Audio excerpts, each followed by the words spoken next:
Coming up, Linda Moulton Howe. Linda produces, writes, directs, edits, and reports science, environmental, and real X-Files news for her award-winning website, earthfiles.com. She's been in 6 seasons of the History Channel's Ancient Alien series, as well as producing monthly radio reports for Coast to Coast AM and Dreamland Online. 6 seasons. Boy, that's really into it. Since her graduation from Stanford University with a master's degree in 1966, Linda has received local, national, and international awards, including 3 regional Emmys, a national Emmy nomination, and a Station Peabody Award. Adding to her 40 journalism awards in 2013, Linda was honored with the first, it looks like, Lucius Farish Foundation Award for Excellence in Research and Production concerning the UFO phenomenon, and in 2010 awarded the Courage in Journalism Award at the National Press Club in Washington, D.C. She has produced 4 books that include over 1,000 photographs, illustrations, and leaked government documents concerning her investigations into evidence that extraterrestrial biological entities have been interacting for centuries now with Earth. In 2013, Linda participated in a journalist witness, that should be, concerning extraterrestrial evidence in the citizens' hearing at the National Press Club in Washington, D.C., held before several retired congressional representatives. Here is Linda Moulton Howe. Hi, Linda. I thank you, Art. My gosh, it is so good to hear your great voice on the air again. Good to hear yours on the air, too. How long has it been? When did we last do a show? Any idea? Probably, George started doing Coast in 2004, and I think that 2003 or the end of 2003 was our last Coast together in Dreamland. My God, that's 10 years. Now, to be fair, we have seen each other since. Yes. Right? Yes. And I guess we can tell everybody about that later, but so it hasn't been 10 years. I mean, but 10 years since the air. My goodness gracious. Okay. From the broadcast. And hopefully what we have worked on together we can do in another dark matter at some point here in the upcoming future. Okay. There's something I want to ask you about up front that's not on your list of stuff. Right. I'm getting increasingly frantic emails about Fukushima. Now, things like TEPCO has no idea how to stop the leaks. Right. Stuff like scientists have no idea where the cores of the nuclear reactors are right now, about leaking water, about tanks that are bursting. It just sounds like a mess, Linda, serious mess, and I'm wondering what you know. Yeah, I keep up with it through a professor who teaches in Japan, as well as people on the East Coast who have been following the Fukushima, what they call it, a catastrophe equal to or greater than Chernobyl. And the most recent in-depth report I did goes back to, it was August 29th. And that was right, I think it was just 1 week after what is called the Tokyo Electric Power Company, and that's where you hear that word TEPCO. Right. It was one of the most depressing announcements that I think I've ever heard, that they had lost or had been leaking 80,000 gallons of highly radioactive water for an entire month, and no one knew until the end of August when they finally hone up to this. And at those times, that 80,000 tons, that's about 300 tons of this leaking water, it contains strontium-90. And strontium-90, as you know, is a bone-seeking isotope. It stays in the body. It has a half-life of 30 years, which means when you keep breaking down the radioactivity of strontium-90, and then you have cesium-137 there too, but strontium is going to take, with cesium, about 300 years to get back to background.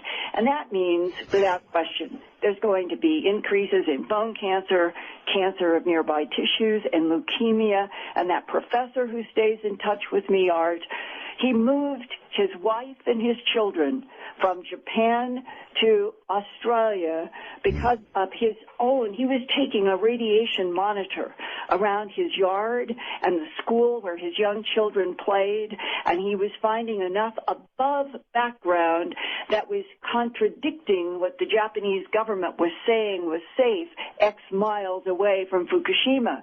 And on top of all of this, because of just the last announcement that they had lost track of that 80,000 gallons, it provoked the International Atomic Energy Agency to basically go to Japan and say, how could this happen?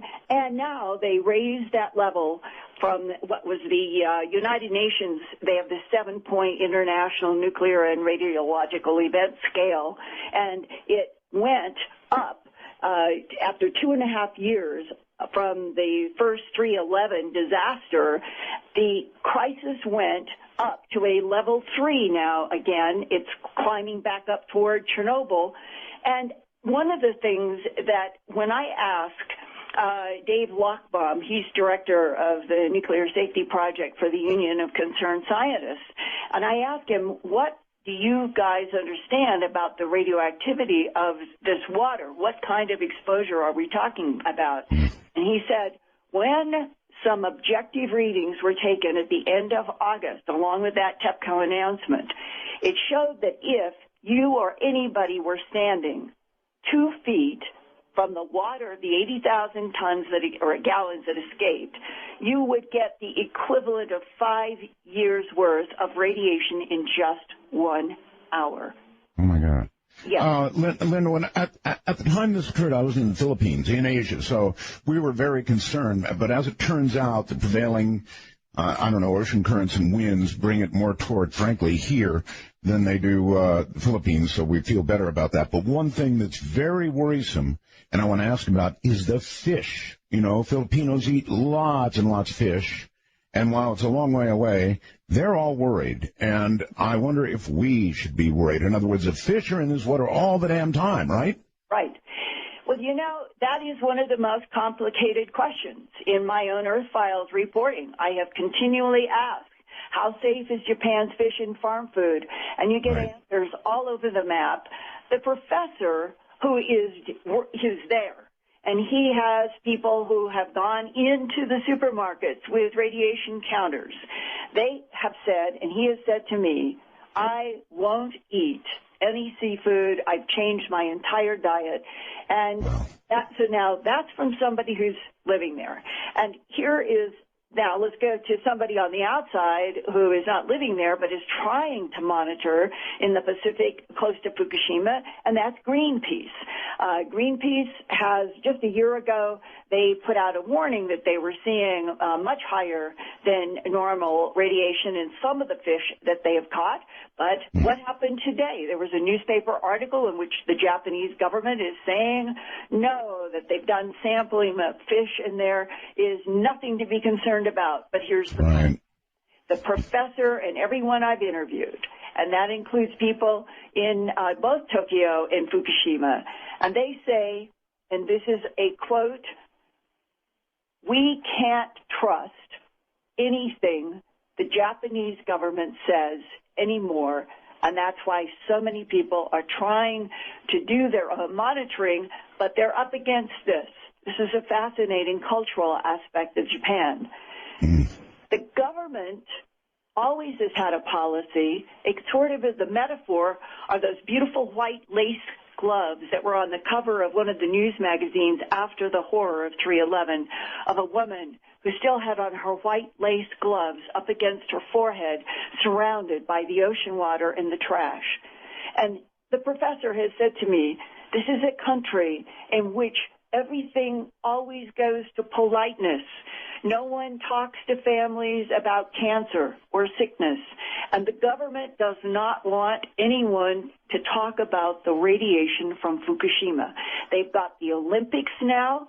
They want everything to be fine. And now we're talking about a contradiction between what is a political policy and what is the reality of a few people there who are trying to get data to the rest of us on the outside. And where does all this come down? A professor won't eat any of the seafood at any market anywhere in Japan where he is living. But Greenpeace has reported that they have measured radioactive rice, beef, fruits, vegetables, milk, and baby formula. And as recently as January 2013, I'm reading from a notice from Greenpeace, quote, fish caught off the coast of Fukushima measured 250,000 becquerels per kilogram of radioactive cesium. Now, what does that mean? That amount of radioactive cesium is 2,540 times the legal limit for human consumption. Holy smokes. Yeah. Linda, you know, Mom always said politeness, it won't kill you to be polite. Sometimes I guess maybe it will. I spent a lot of time in Japan, and that cultural comment is so right on. The Japanese are wonderful people, but they're not perfect, and they are polite to a fault, and this one is just going too far. I do understand this. It's scary. It's actually scaring me because we're in that. If you look at where fallout comes when bad things happen, it seems to come down over the northwest and then down over the desert southwest. So, you know, we're in line over here. One other question, Linda, if you don't mind, and then we'll leave this, and that is the cores, the melted cores. They really don't know where they are, and I've heard that, you know, when you get a radioactive core like that that's melted and all together, you can begin to have reactions. I know I'm off in a kind of a dangerous area, and I'm not talking about a sudden atomic explosion. I'm talking about a burst of radiation. Is that possible? Okay, I sent that exact question to Dave Lochbaum at the Nuclear Safety Project for the Union of Concerned Scientists, and to Arnie Gunderson, who does Fairwinds, and he has a strong nuclear engineering background, and he's been extremely concerned about Fukushima. In fact, it was Arnie Gunderson who first said, well, on 3/11, this is going to be worse than Chernobyl, once he realized that I think people need to get a picture in their head that the spent fuel rods, all that radioactive water, is in units, those 6 units, 4 of which were involved in the catastrophe, are 100 feet above the ground. I think people haven't kept that in mind.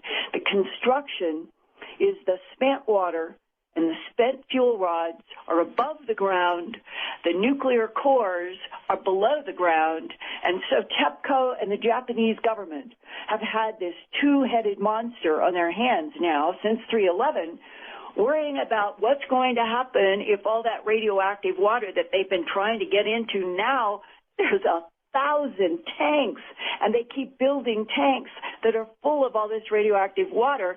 Something serious has to happen, and that's why in just the last 3 or 4 weeks, there's been the discussion about how can they get those nuclear cores that are still so radioactive underground out, and can they do it safely? And meanwhile, what do they do about all of the spent radioactive water in the spent fuel, where the spent fuel rods are above ground? And that's why the Japanese government, in sort of desperation, is saying that they are willing to spend several $1 billion to literally build an ice core in a circle around all of the Fukushima TEPCO land. And that right now is what's on the next docket. But between now and then, many people are saying they're going to have to get those nuclear cores out. Well, I think they're worried also about number 4 collapsing. I've been hearing about that. That's right. That's because of that problem of the spent fuel water in the rods 100 feet above ground.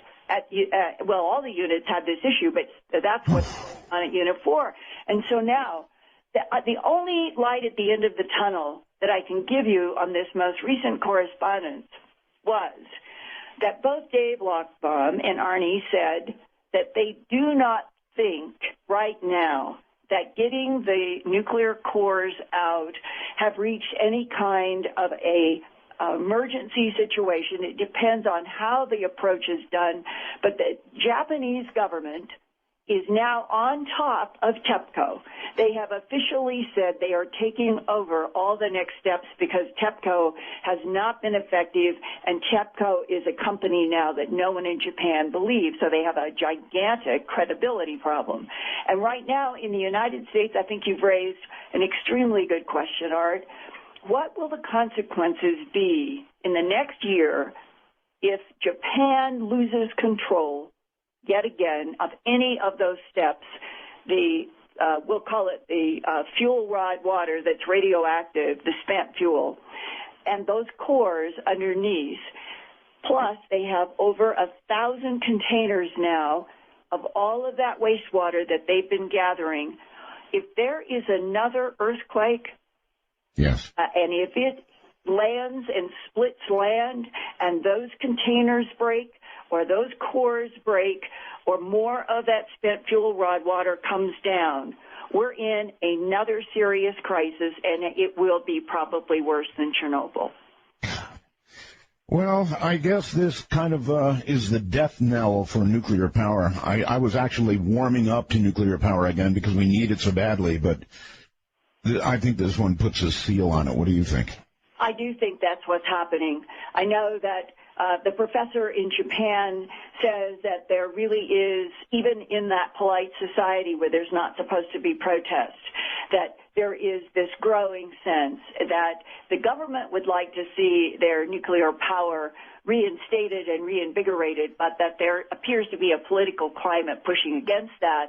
And in the United States, the very fact that there has been one closure of one of the troublesome nuclear power plants just in the last couple of months, and that there have been protests against several others, I personally do not see how the United States, with nuclear power plants of very similar construction, with some differences in some places, but very similar parallels in some of our nuclear power plants in the United States, also on water, we could suffer something that would be similar to what happened to Fukushima. And who in the United States now would like to risk that after we have seen the horror of what has played out in Japan? So this is an ongoing story.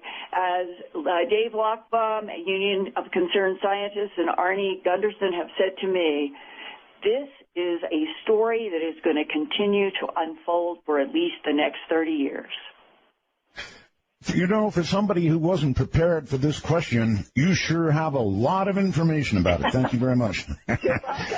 All right, so we have a lot of ground to cover here. I see you've got it mapped out, half hour by half hour here. Where do you want to go first, and how do you want to do this? I thought it would be really fun to sort of take your audience now with you and with me back to... I'm going back to, and I'm holding it in my hand, it is the original audio cassette that I put in my analog audio cassette player for you, and it's labeled 1978 Bigfoot Howls, 1 minute edited for Dreamland with Art Bell, dated. Oh, my. Yeah, that's dated, all right. Yeah, dated June 18th, 1995. So as far as I know, that's when... I first played this for you, and I thought it was so interesting in the Time magazine, those 4 pages that they did on you coming back to Dark Matter, that they put a list of iconic moments in Coast to Coast AM with Art Bell, and they said, they highlighted this one about the Bigfoot yowls. And so I'm going to set the stage just a little, and we're going to hear this again. All right, good. Yeah. Four pages in the magazine in Time. Who would have thought? All right. Stage is yours. Go ahead, Linda. Everybody go back in your minds and think 1978, old analog audio recorders, nothing digital, nothing modern. And this woman who lives in Snohomish, Washington, which is about 30 miles sort of northeast of Seattle. She lives in this very forested area of the Snohomish forest, which is famous for all kinds of strange creatures and animal mutilations and all kinds of things through the years. And she sees and hears first a high-pitched sound she doesn't recognize and went out on her porch.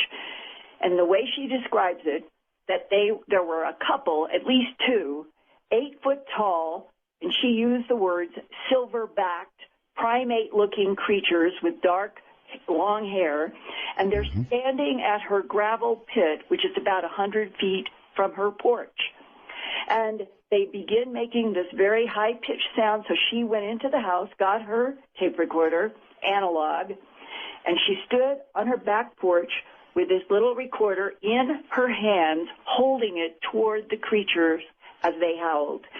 And this is the same excerpt that I played for you back in 1995 from that old, sort of slightly scratchy analog tape from December 1978. Here we go.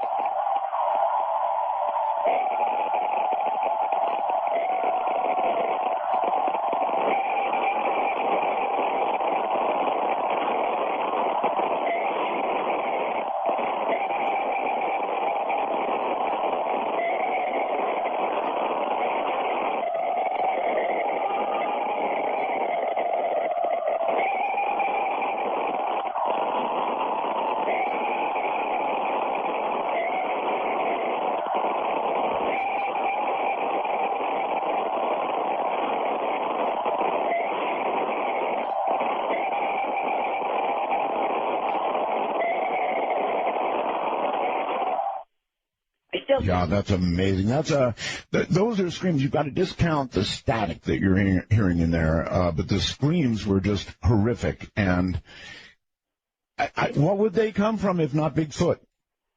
Well, now this is an eyewitness. That's what has always made this audio so powerful, and why I played it for you back in 95, is that we had the eyewitness description of this woman standing on her porch, and she's looking at these 8-foot-tall primates. And I don't think it was more than a month or so after that I had played this for you, and we had talked about the whole Sasquatch phenomena on Coast and Dreamland, and I got this it was like a 8.5 by 11 or 14 package in the mail. And in it were a series of color drawings from a man that I call Steve Bismarck, because he asked me to keep him anonymous. And he lives in Snohomish, Washington, too. And he was out pulling weeds on his dad's property on Easter weekend in 1977. And he said that he first heard a buzzing sound around him, and it made him look up, and to his complete amazement, daytime, blue sky, here is a big, he estimated 100-foot diameter silver disc, and it's coming right down to the top of one of the big evergreen trees, not too far from where he's pulling weeds. And as the silver disc settles down over this tree, the tree starts moving wildly as if there were almost hurricane winds, and that astonished him even further because it was a completely still day. So whatever was happening, it was generated by this disc. And then, now, as he said, he's standing almost paralyzed, somewhere between fear and awe. And out of this craft, now, this is in your mind's eye, because he drew them, and I have all these illustrations in my third book, Glimpses of Other Realities. That's the second volume, called High Strangeness. And so you see the drawings, and so I'm going to try to give you a word picture. Imagine columns of air coming down from this silver disc, and that the air has enough substance or motion or something that he can see that there are columns, but they're kind of translucent. And through these, or inside of these, he sees in each column, and this is his word, they look like Filipinos with brownish skin, slanted eyes, wearing a tight, sparkly blue leotard, and they came down in these columns to the ground. and they didn't pay any attention to him, and they went off, and this happened apparently several times because he said there were at least 9 of these blue-suited beings that went off into the forest, and he is staring, wondering what are they going to do if they did find him, when he hears, because he's watching after them, he hears a thud, and he turns, and there, coming down also in a beam from this craft, is, and he said, 8 foot tall, long-haired Sasquatch that proceeds to follow right after the sparkly blue-suited Filipino-looking beings. And then he told me that he went to his dad's house, and he called the Snohomish Sheriff's Office. And he got a deputy on the phone named Jerry Phillips, who I got to interview as well. And he told the deputy all about this and was shocked when the deputy told him, Steve Bismarck, that the sheriff's office was getting a lot of phone calls about strange lights in the sky and unusual animal deaths. And so the deputy, was coming out to check, because now this guy is reporting the UFO, the blue beings, the Sasquatch. Well, now, Deputy Phillips, when I did an interview with him, told me that he went out, walked all over, and at exactly the place where Steve Bismarck took him and said, here's where these 2 bizarre air-like translucent beams hit the ground, and these beings and that Sasquatch came down. Deputy Phillips told me that he found many, not one, but many egg-shaped holes in the ground. And then further on, in the direction that all these creatures had gone, he found a huge 5-toed print. He made a plaster cast of it. I have a photograph in the book. I mean, it's gigantic. It's one of those 14, 17-inch long, 8, 10-inch wide feet with toes. And when the deputy began doing more field research around Steve Bismarck's house, he came upon what he said was one of the strangest animal deaths of that year and the next year, when they were flooded with the bloodless, trackless animal mutilations.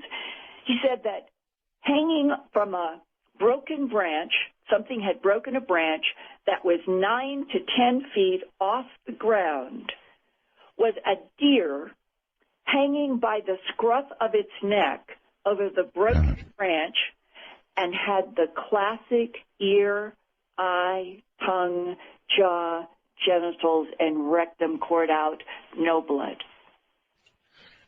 Okay, where do you even begin here? I guess, number one, I'm trying to picture the lady that you talked about standing on her porch with a tape recorder, facing 8-foot Sasquatch animals, screaming in a way that would curdle the blood of anybody, and not running in terror, taking off like Wile E. Coyote or something. I don't know. I couldn't have done it. I couldn't have stood there with that tape recorder.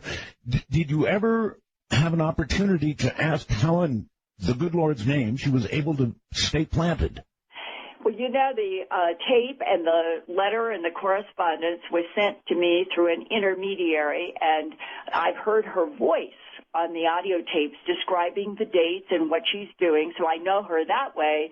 But I can tell you that by being able to talk to the Sasquatch investigator who sent me this package, he said that she had heard these high-pitched sounds so many times in the forest that she had become accustomed, confused, puzzled, so that the day that for some reason they had felt comfortable enough to come up to her gravel pit, it wasn't like she was in fear of something that was immediately unknown. I remember that she had been hearing it, and I think if I'd been in her shoes and I had a tape recorder, I would want to have taped this sound too, as long as yes. running. Oh, yes, indeed. Linda, hold tight. We're going to take a break here. We're absolutely packed with all kinds of different topics that Linda wants to talk about. I want to get her take on Sasquatch in general, how she feels about it, whether it's a done deal in the full body of evidence supports the existence of Sasquatch? And if so, how in the world is Bigfoot hiding? How's he doing that? This land is filled with man. Although not necessarily. There's a lot of open land out there. We'll be right back.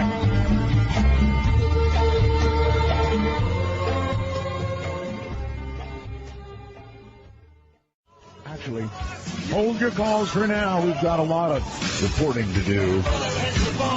And the bullet hits the ball. How you doing? Linda Moulton Howe is my guest, and at the moment we're talking about Bigfoot. It's an extremely interesting discussion. I am so curious about Bigfoot. I have been all these years. I've had a million requests to replay what Linda replayed. Getting kind of old now on the tape, no question about that. But there's something I want Linda to listen. I want Linda to take a very careful listen to this and see what you think. Okay.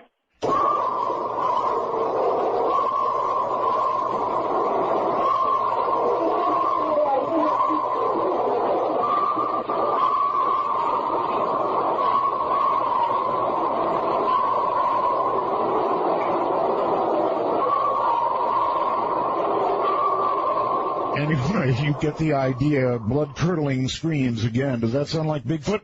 Well, it sounds very similar. What is that? It's a recording that I've always kept, and I wonder if it's a better copy of what you have, or, I don't know, Linda, but this was my Bigfoot sound, or a Bigfoot sound, and it sure sounds pretty much the same to me. Well, I wanted to tell you this is reinforcing. If it is a separate audio, I've got the one from the woman. This one from yours sounds slightly different. And I'm going back now to June 25th, 2001. I got in an airplane and I took off for Hong Kong to work as a reporter with a video production group for a TV series on Discovery. They were based in Hong Kong, and that's where I went first. And then we got in more planes, and we went to Hanoi, Vietnam, and then to Vientiane, Laos. And then we went into an old Soviet truck to take that Route 9 up to where the DMZ was in the Vietnam War, where there were a bunch of people who had been reporting, and it had filtered into political authority in Vientiane, that they had seen something that the locals up at the DMZ between Vietnam and Laos, that they were reporting what they called wild forest men and females with human faces and large hairy bodies.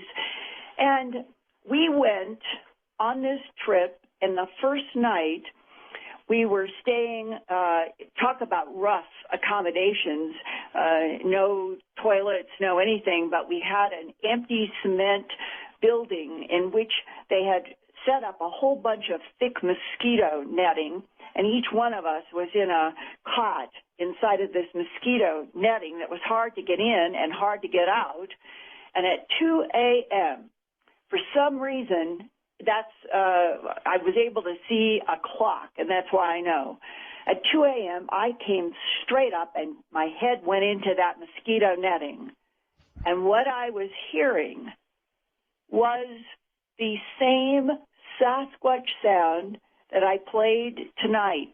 And in fact, Art, I had taken the same audio with me so that the Hong Kong production crew could hear that eerie looping sound, and we had played it for some of the locals that day when we arrived, and they had said in their language, yes, this was similar. Of all the things for me to wake up hearing, it was that high-pitched looping sound. And now I was confronted with this problem.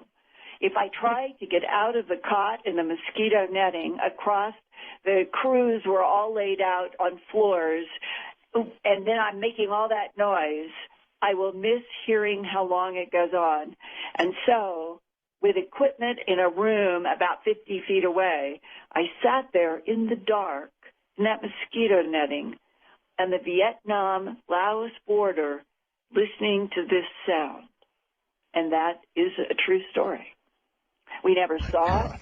We interviewed people, and when we would take the locals and they would take us to the site, they would take their arms and gesture as small people, but going and showing us the branch that they had seen, what they called the wild people, taking branches or fruit, and that branch, I think it was a cameraman got out a tape measure, and from the ground up to the branch was 14 feet. So, all right, here's what I want to ask you about, Linda. Everybody asks about this, so I'm going to.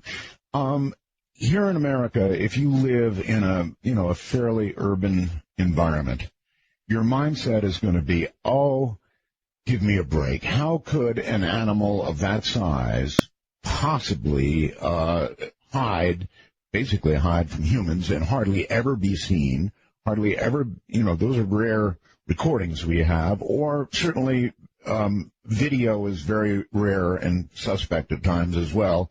So how could an animal like that ever, or if it's not an animal, half human, whatever it is, hide from all of us?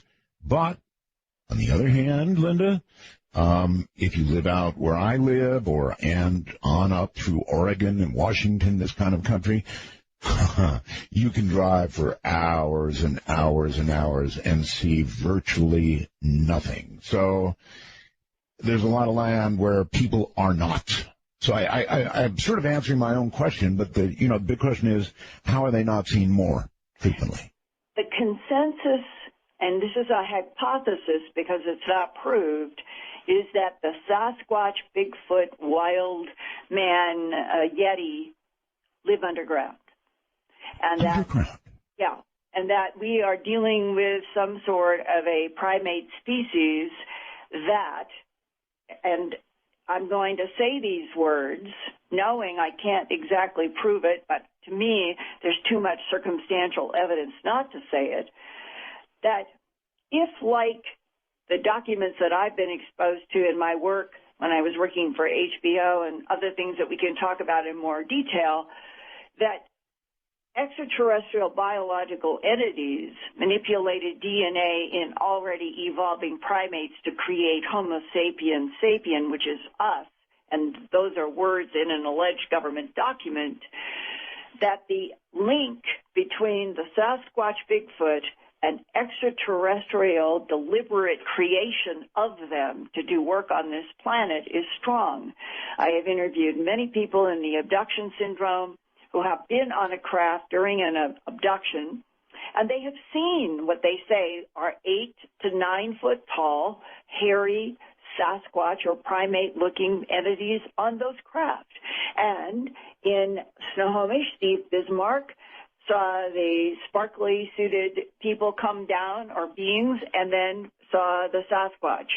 Now, if there is genetic manipulation of all kinds going on in the earth by advanced non-humans, what Michio Kaku would say in dividing the possibilities of the evolution of life in this 13.8 billion-year-old universe, that you've got the ability in a 4.6 billion-year-old solar system, which is what we're in, to have had at least another 8 billion before, and that if there are civilization threes out there, as Michio Kaku describes, theorizing, they have the ability to gather energy from suns, to manipulate and fold space-time, and to genetically create anything that they want, to use it anywhere that they want in the universe, in any planet with specific gravity, specific atmosphere, and so forth. So now with that as sort of a quantum physicist lens, if you go then to the abduction syndrome and what is reported, if these Sasquatch creatures or Yeti or Laos, wherever they are actually here doing work for something that we still don't even acknowledge as existing, and they were made or to be underground, because that way they would be preserved from interaction with Earth's surface life as it's been described to me, and that they have some ability that might not always necessarily be organic as we think of mammals or creatures, and why I bring this up. One of the most interesting sheriff's reports that I remember seeing when I started working on my documentary, A Strange Harvest, about the global animal mutilations was in the fall of 1979.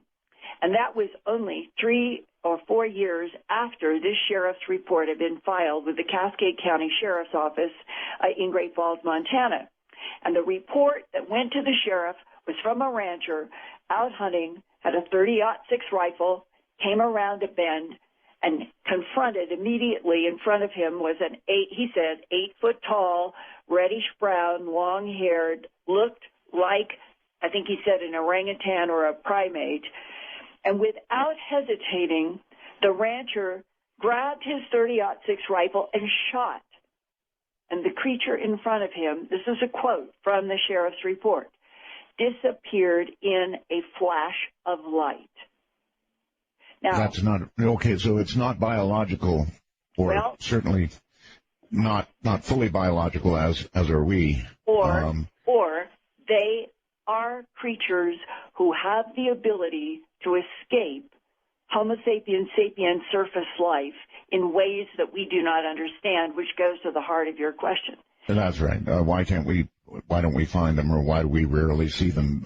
Yes, indeed. Do you think, Linda, that the preponderance of evidence, and you sure looked at a lot of it, says these creatures are real?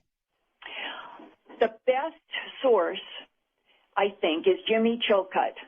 He was a forensics expert working for the Conroe Police Department down in Conroe, Texas. And it was back around 2006, I think. I did an interview with him about work that he had been doing and cooperating with the anthropologist Jeff Meldrum at Oregon State University at the time. They wanted to see how many plaster casts they could find that already existed. Plus, Jimmy Chilcutt, he had specialized as a police officer in collecting all kinds of human footprints. And then he went to Georgia and went to a zoo with the police department's permission, and he did plaster casts on orangutans and chimpanzees and all of this to increase his ability to say, okay, this ridge, these toes, this heel are from somebody who limps or it's not primate or whatever it was. That's what Jimmy was doing. He was specializing in that. And he said to me that in one of the castings that Jeff Meldrum, the anthropologist studying the Sasquatch Bigfoot phenomena, gave to him, that he came across what he said was, and I'm now reading from a Jimmy Chilcutt report, a 14-inch casting from Northern California in 1967. Now, a lot of scientists had seen this, and they had looked at this casting, but they all missed what I saw immediately, being now a latent fingerprint expert. These were derma ridges, and they jumped out at me because the derma ridges on this cast from an alleged Sasquatch displayed definitely not human characteristics, because they ran in a different direction. They had a different pattern flow than human feet, and they also had a slightly different pattern flow than primates, the non-humans that he had studied down in the zoo. So my first thought was, maybe these are faked ridges. But the more I studied them, the more I realized they could not have been faked. They were completely different ridges than I had ever seen and anything else. And we came to the conclusion, after I'd been a police officer for 23 years working with footprints and handprints, that this was something that we could now use the derma ridges in the plaster castings as one of the pieces of evidence that separated what we were calling the Sasquatch phenomena from humans and other primates.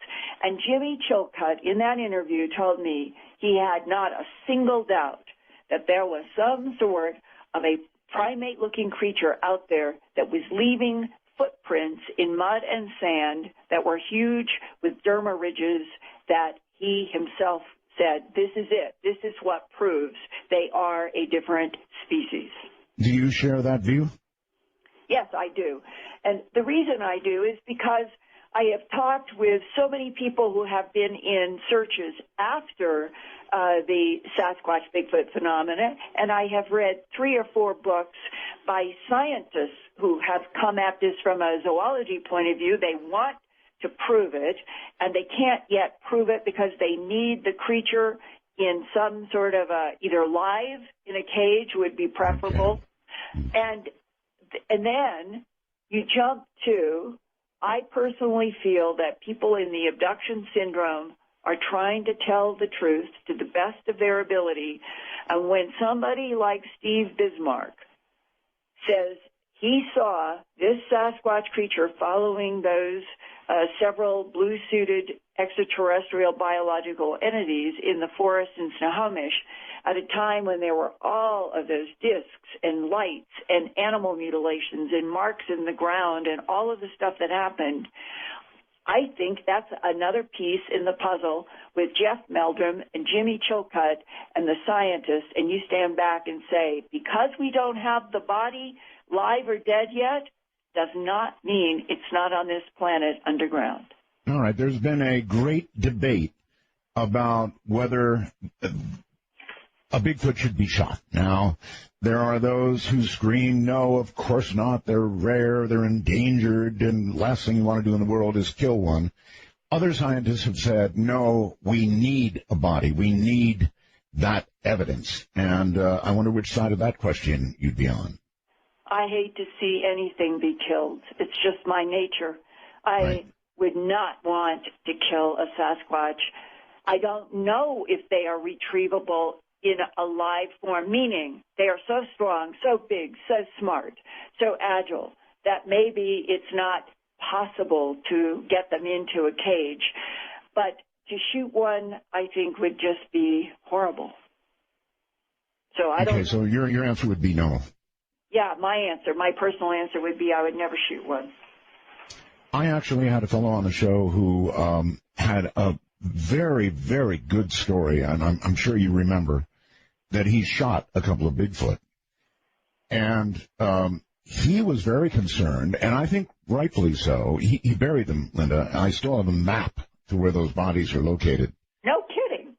Oh, no kidding. You didn't know about this, huh? Oh, wow. Well, that would be, you can still learn stuff about DNA from bones. If they're not well, I have sworn, and I intend to keep my word. Unless he released me to do so, I would not, show the map to anybody. I had to. He was actually worried, Linda, that the police would become involved. He was, frankly, a little unsure what he had killed. I mean, he described classic Bigfoot. But, if you really, you've got to think as he would think. He shot these 2 creatures, and he was concerned about possibly being prosecuted. His nickname was Bugs. I'll tell you what, hold tight, Linda. We're going to do a break here. We'll come back.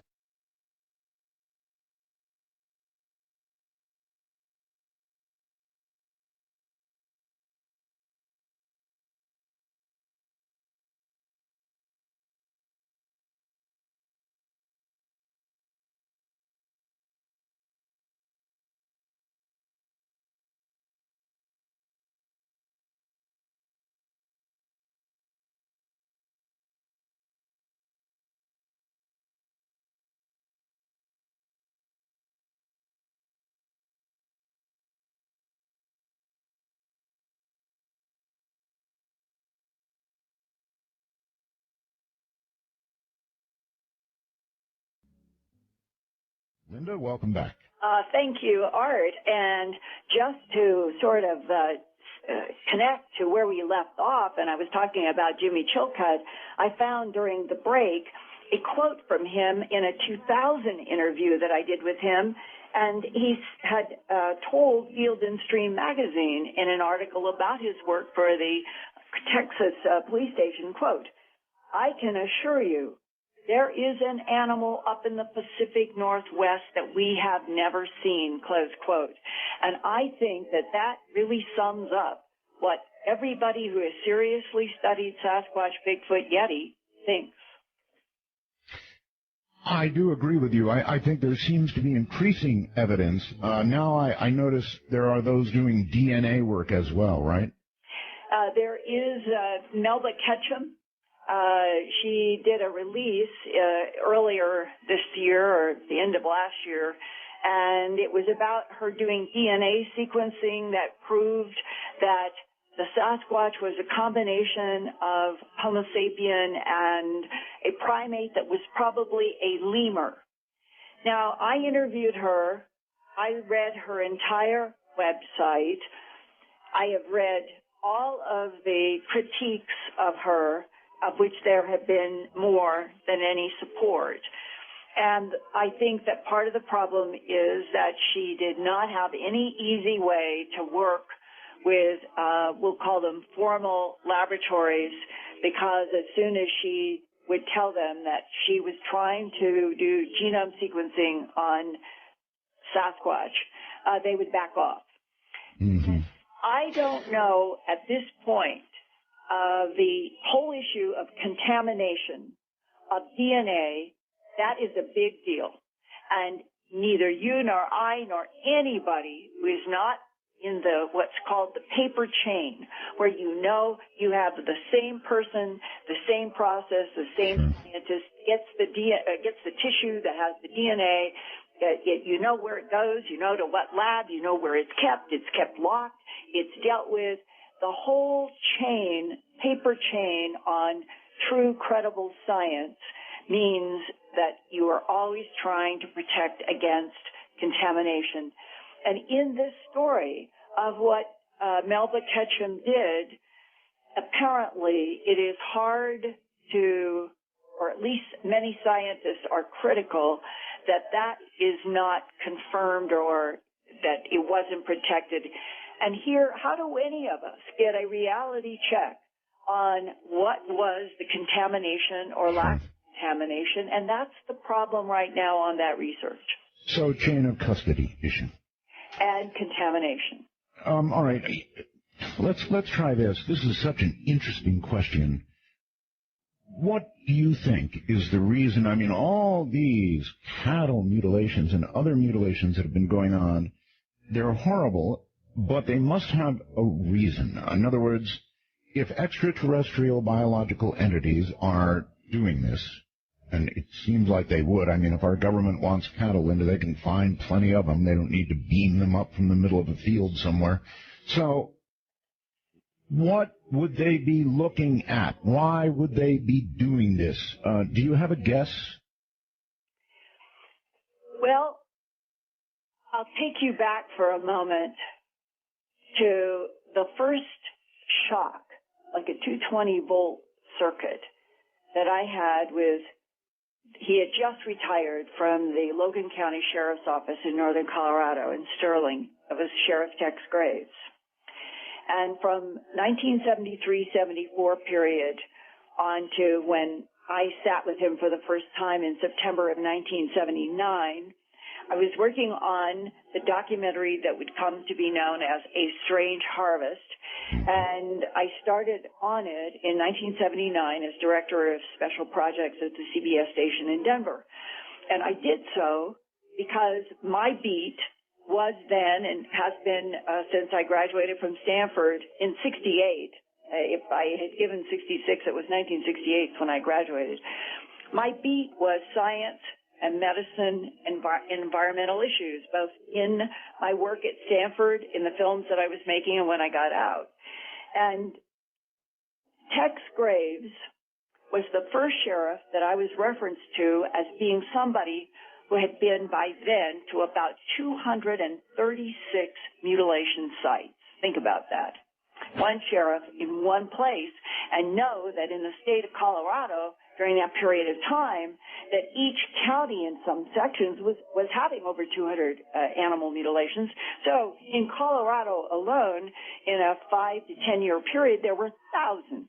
All right, there were thousands. So now I'm going for the first time trying to get my bearings in a story that I only have the Denver Post and the Rocky Mountain News and the TV stations away from my own TV station reporting all these strange, bloodless, unusual deaths. So he had retired and was in a vacuum cleaner shop in Logan that he was repairing vacuums after being a sheriff for so long. And he had gotten, for me specifically, to look at, I remember the count, because I counted them all out on the floor, 266 color Polaroid photos that he had taken of all these mutilations. And as I went through, there was one particular one that I asked him about.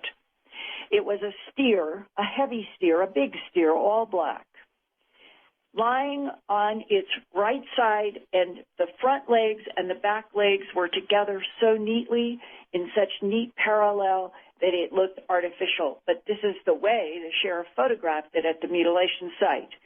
Sure. That nothing had moved. Those hooves were on dry powder, and they are neat. There's no movement. There's no struggle. There's no tracks around this body, not even the steer's own tracks. And the head was down in a hole that the sheriff told me was 8 inches deep. And he said he stood there looking. The ear, the eye, the tongue, the jaw, the genitals, and the rectum are gone. The legs are as neat as a pin, no tracks, and here the head is down in an 8-inch hole. And he said, Linda, the only conclusion that we can draw is that whatever did this to this steer kept all of the body completely, totally paralyzed and immobile, except for the head. And the head, in some sort of agony, dug an 8-inch hole before it died. Oh, good Lord. Now, I felt several things at that moment. I felt rage at what seemed cruelty. Sure. I felt fear about a technology that could do this. And then I said to Sheriff Graves, you're describing something flaunting its ability, as if there almost are calling cards in the way these mutilations are done, whether it's horses and cattle or dogs and cats, pigs. It's every domestic animal that you can think of, and I have seen photographs of deer, elk, marmots that have been subjected to exactly the same bloodless excisions, and the U.S. Forestry Service has known about them. And when I said to Sheriff Graves, it feels like something is flaunting, he looked at me, smoking a cigarette, eye to eye, and he said, the perpetrators of these animal mutilations are creatures from outer space. Wow. And it was that 220-volt circuit hit me. I was Alice going through the mirror into a brand new land when Sheriff Tex Graves said that. And I remember... Linda, is this what moved you from conventional environmental reporting into this new world that you're very centered in now? Is that the moment? Yes, it was, exactly. When Sheriff Tex Graves that day said, the perpetrators are creatures from outer space, and I felt the shock that I did. And I had a 90-minute special to do for the CBS station in Denver, and that I spent 9 months, literally 18 hours a day, 7 days a week, not one break, not one vacation. I worked solid for 9 months.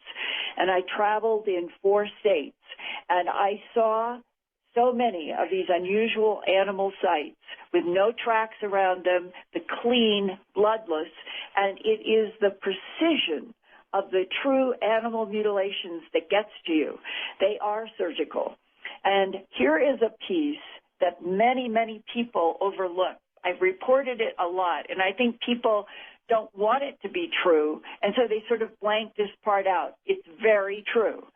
Necropsy after necropsy, a veterinarian will cut open one of these mutilated animals in which there are no surgical excisions on the chest or abdomen part of the animal. But when they get inside, There is no heart muscle.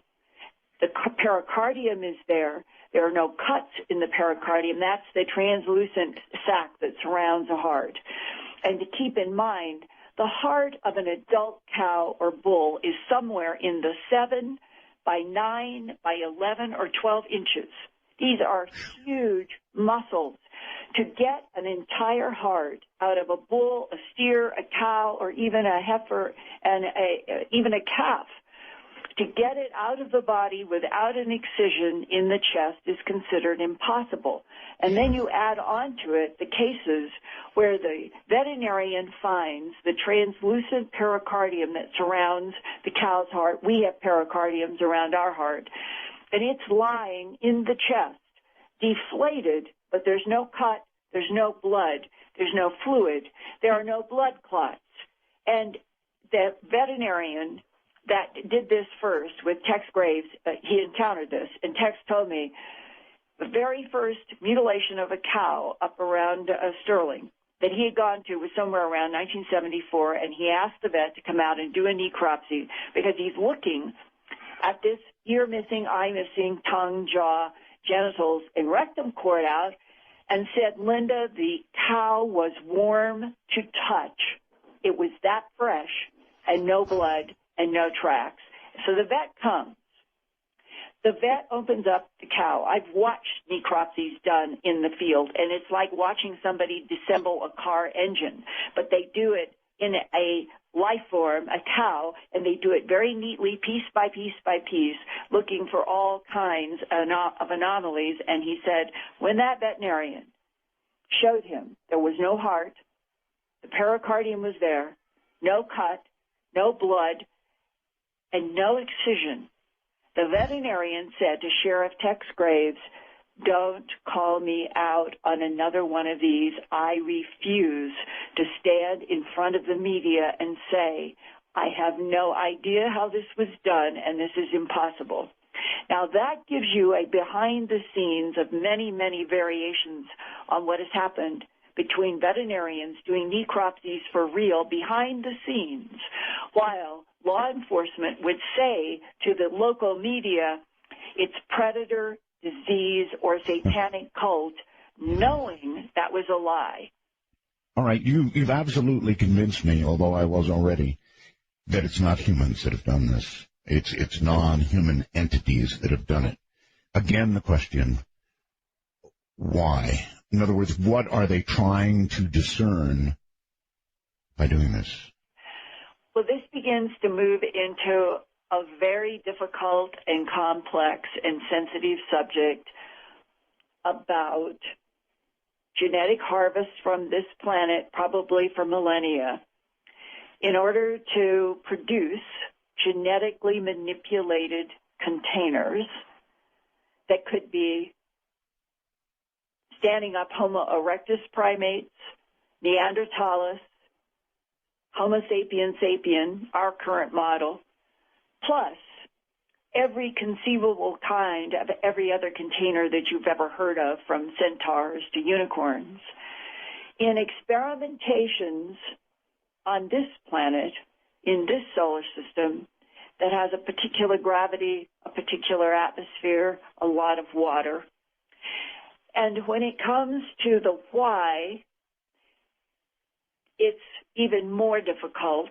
And so I'm going to flesh out a little bit about this whole issue of a technology that can take genetic harvesting from whatever the entity or creature is, and then turn it into something else that is usable to the non-humans.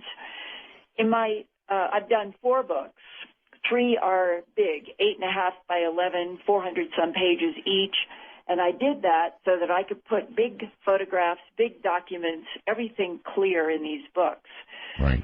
And in my 3rd book, Glimpses of Other Realities, Volume 2, High Strangeness, there is one entire section about what some abductees have referred to as resurrection technology.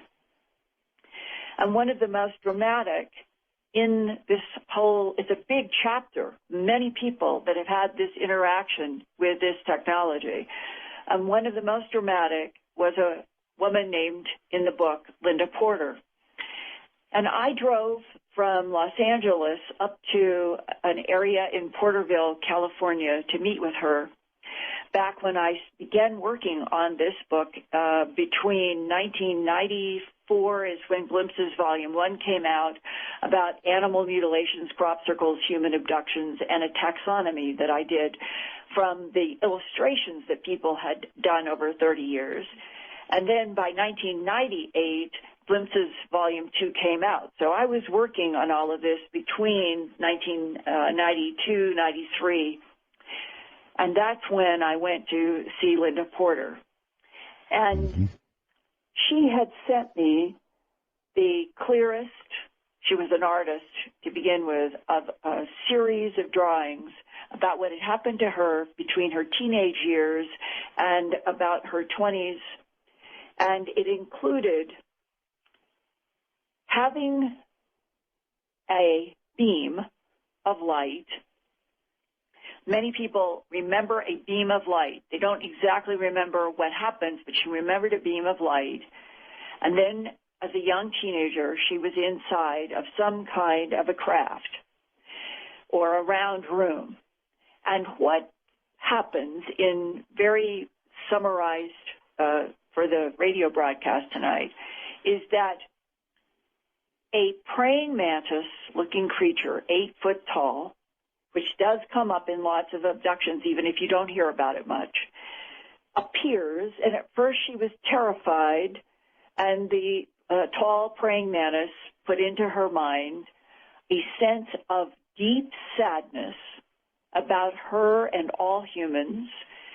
And it was accompanied by a sense that this praying mantis was so ancient that it could be as old as our solar system, as incomprehensible as that is, and that these praying mantis are programmed to monitor the evolution of life in entire solar systems.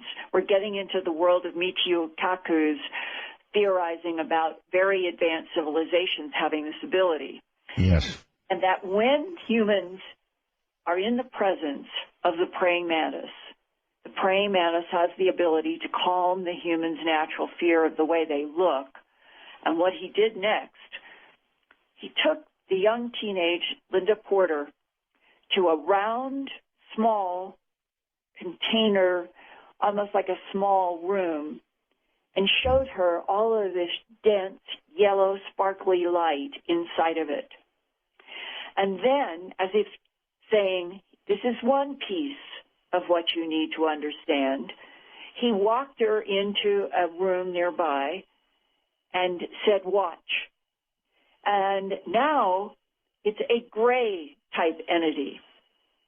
We can get into the distinctions of gray androids that are robots and prime intelligence grays, and that there are all kinds. And now what she's seeing is what I would call more the prime intelligence in the gray category. They have vertical snake eyes. They have gray pebbly skin. Usually it looks slightly reptilian, and they are quite different from the 3 foot tall, we'll call them androids, that have the big black eyes and the pear-shaped heads and the little bodies. There's a big difference. So now she's in the presence of what appears to be a prime intelligence gray, who walks over to a bed-like apparatus upon which there is lying a male human. And the gray reaches down, and Linda even asked me, could this be possible? Are they doing this in front of me like a hologram? Because this is what occurs. The gray's long 4 fingers just seem to pass through the man's chest. And out of the man's chest, the gray being comes up holding the man's heart and shows it, no blood, totally dry, shows it to Linda Porter, and she gets telepathic thoughts like this. It is important that the entity, and she gets the symbol or gets communication that when they say entity, they are meaning soul, spirit, the animus of life. That the man's entity and this particular container of the man's body, it's important that the soul remain inside of such a container for a longer period of time than the man's body is willing to give, because the man is dying of heart disease. And the Gray communicates that they are letting this version of the man die, but over in a tube. And when there's a gesture, now she sees that there are these tubes that have various people in them. And one she recognizes in the tube, that has light above and light below, is a man who looks a little bit younger than the man on the table. And the Gray being communicates telepathically to her, because it is important for the soul spirit, but he uses the word entity, to stay inside of this type of container. We are going to revivify him in this cloned body, in this tube that we can preserve and control. And we are going to put him in Australia, and in his home in the United States, he will die. So the non-humans, right, are showing a teenager that they have the ability to allow a container to die while they simultaneously are resurrecting a cloned, preserved body, because there is something extremely important to study about the soul-spirit interaction with Homo sapiens sapiens. This is very complex, and we can keep going in this. Oh, no, by all means. So they're studying that soul. That is a, how would you put it? I guess he was a case study, and for some reason they needed that soul to continue. Well, what if because I don't think they're studying just one thing. I think this is a huge, complex, 16-layered chess game that's going on concerning various agendas by various non-humans, and the non-humans themselves may not always get along about this political question. What is allowable to do with life? If Homo sapiens sapien is the product of genetic manipulation in already evolving primates going back to Homo erectus, as the alleged presidential briefing paper that I was shown at Kirtland Air Force Base on April 9th, 1983 said, it says that in there, then we must have been made the way we are, with our tendency toward violence and self-destruction and all the things that humans are, for some reason. And there have been so many wars on this planet in arguments about whose God is superior to another. And all these wars have produced the death of containers. Now, if you step back a little bit wider and you go back to a discussion that I had back in the early 1980s when I was still working on animal mutilations with a man that I later learned his paycheck came from the Central Intelligence Agency, but to the outside world, he would have been a military person.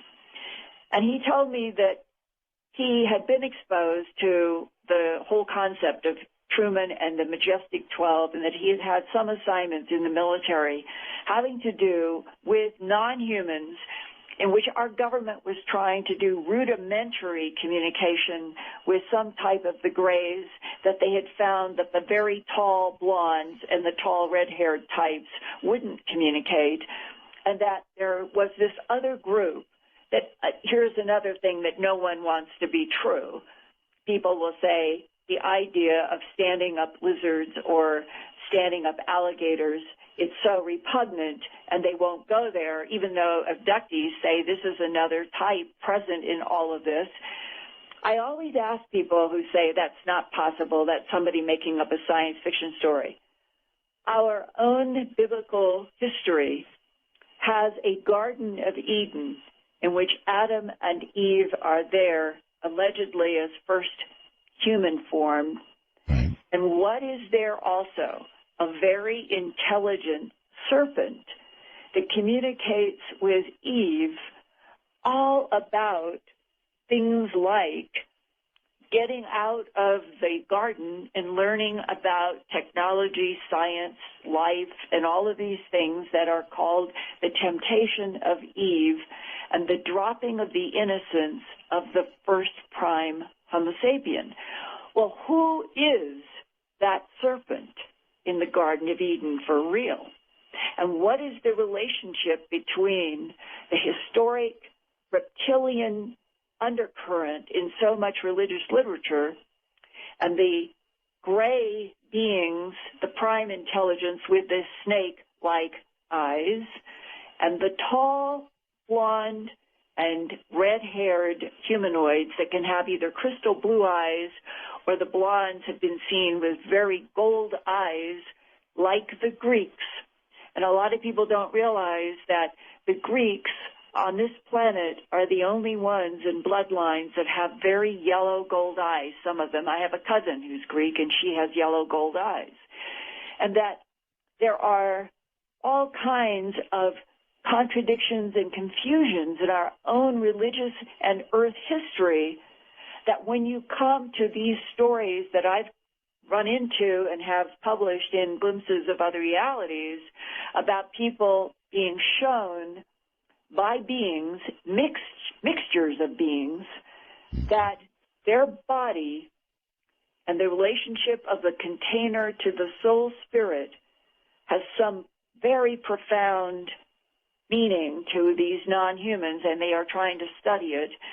And one day, in discussing all of this with a colleague, somebody suggested that I study the Gnostics, going back to Zoroaster and Zoroastrianism. And the interesting thing is, when you go back to that over 2,000 years old literature, you run into a, well, let's just call it a big box view of the cosmos and how this universe is working. It has to do with the recycling of souls in a reincarnative process that is the machinery of the universe, in which the soul spirit, the animus, in each life goes in and out of different containers, sort of like one metaphor was, think of a sewing machine and the way the needle goes in and out of stitches. Sure. That any soul spirit could have that many stitches up and down, in and out of bodies. And we have been told historically in the current age, reincarnation has been set off to the side as possible mythology. The idea of tall reptilian humanoids have been set off into the realm of science fiction. That the idea of a serpent having something to do with the beginning of humans is set as mythology. These are all the words that put an insulation between what might have been historically extraterrestrial biological entity terraforming, and that's the word, terraforming and manipulating genetic material on the surface of this planet. And now I'm going to give you a number art that was given to me in 1999 by a man who had retired from the Defense Intelligence Agency. And okay, Linda, can you hold tight for a moment? We've got to do a break, so stay right there. Boy, when you start talking about souls, and particularly about containers, for me, it really echoes heavily as something from the past, something John Weir talked a lot about.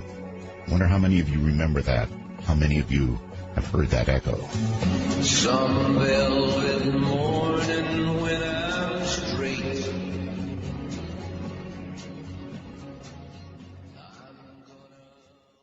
Sometimes the music helps to kind of calm you. This is rough stuff.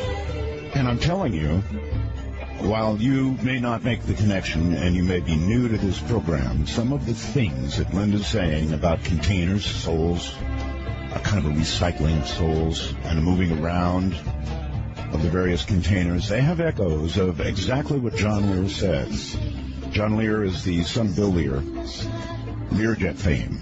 And he said some wild stuff, but a lot of what he said really sounds like some of what Linda's saying right now. And I don't think that I've ever heard Linda say some of the things she's saying tonight.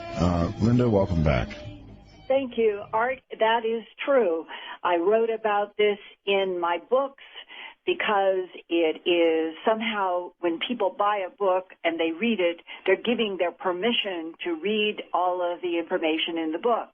And when it came to radio and television, I have been shy, sensitive, aware that this is very difficult material. But this is getting toward the end of 2013, and I think a lot of people feel the same way that you and I and others do, that we seem to be coming to some sort of a critical juncture in the evolution of this planet.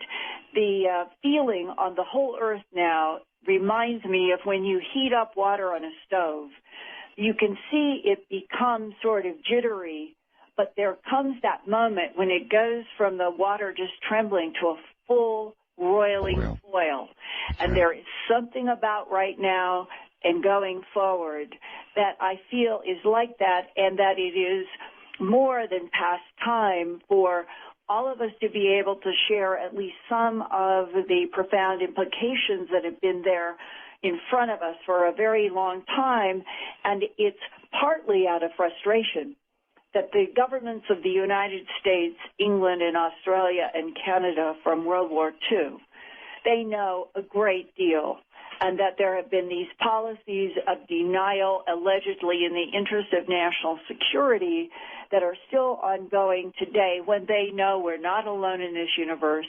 They know that there are all kinds of intelligences. And what I started to say just before the break, in December of 1999, a very complex series of connections were made by a man in the World Bank to get a man who was retiring from the Defense Intelligence Agency, who had seen my book, Glimpses of Other Realities, Volume 2, High Strangeness, and was shocked that in that chapter about the resurrection technology and the, we'll call it the revivification or reviving clone bodies to continue on some sort of a monitored living latitude, longitude here on Earth, the DIA guy went to the World Bank man and asked for a meeting. And the meeting had to be on some ground that the DIA guy chose. And I was posed with, would I travel? And all of these things that I've done in my life, and thank God I'm still alive, but I decided that this was worth trying to do this meeting. And when we went to this neutral ground for the discussion, I asked him if he would please tell me at least what he had done for the Defense Intelligence Agency for 23 years before he retired, and these are his words. My job for 23 years was to monitor and analyze the geopolitical territorial conflict of three competing extraterrestrial biological entities on this planet. Wow. That's a quote. And then, in a very long 7 hours discussion, of which I'm just going to share this piece, he said that in the work that he had done, he had been exposed to this, we'll call it the tube resurrection technology, but he said, Linda, it is so compartmentalized, it is so classified, that when I opened up your book, and I am seeing an entire chapter with illustrations by many people of exactly what I thought was so classified that nobody knew, he said, that's why I had to meet and talk with you. And he said and this is the number that I told you I was going to tell you because it's sort of, I was surprised by this.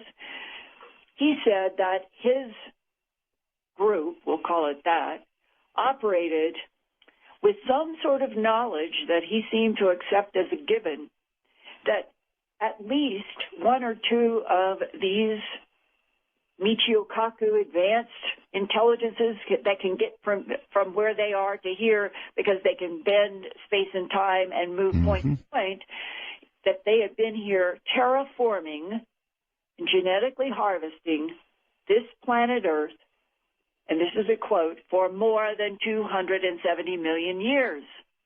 And when he said that, my mind immediately went back to the dinosaurs. And I said to him, you're talking about before the time of the dinosaurs. Way before. And he said, Linda, one of these groups manipulated genes on this planet to produce the dinosaurs. Now, that's not the first time I had heard that. I had actually heard that statement that we're dealing with some sort of an advanced intelligence that was responsible for setting in motion the evolution of the dinosaurs. I'd heard this back in the early 1980s, but like so many people, we go through these evolutionary stages. I had no context to hear it. I was not prepared for such statements in the early 1980s. I was probably barely prepared for the discussion with this man. But today in 2013, my own hypothesis about all of this is that we are the latest model of a genetically tweaked, evolving, standing up primate for reasons that are not clear to anyone, and probably not our government either.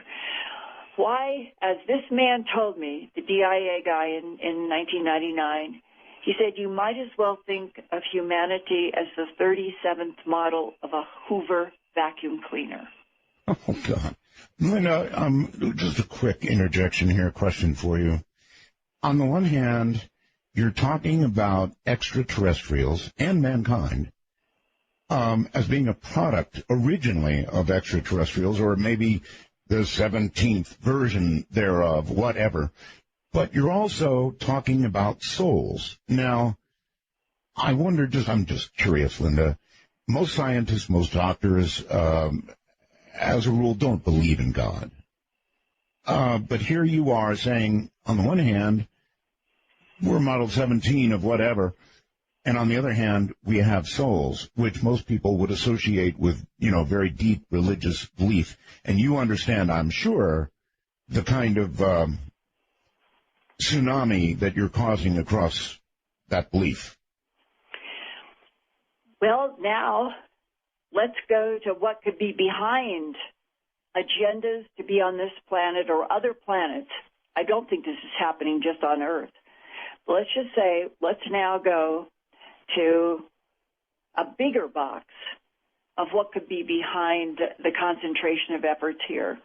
Okay. And this comes to something that I first introduced in Glimpses of Other Realities, Volume 2, in that large chapter in which there are abductees who have had these dealings with these tubes and the resurrection technology, and they all, and this includes now modern interviews that I have done this year and last year and the year before of people still in the abduction syndrome that are still having encounters with these same varieties of beings, and everyone that I have done these interviews with are saying there is a conflict about what is allowable to do with life, and that it boils down to both my book, Glimpses, and modern experiences that I have been documenting at Earth Files more recently, that there is a huge argument between at least two types out there, sometimes described as being two factions of the tall blondes, in which the tall red hairs have already taken a Prometheus-like allyship with struggling, dumb, blind, kept dumb and blind Homo sapien sapien, while two tall blonde factions conflict war with each other, but not in the way we think of war. Theirs is mind against mind and mental strength, and that they have the ability to neutralize gravity, use three-dimensional holograms on this planet that humans cannot tell, one tree that is a hologram that they're projecting from another. And that the third technology, there's like three rings, neutralizing gravity, holographic projections that are vividly like everything else around us, and the third is invisibility.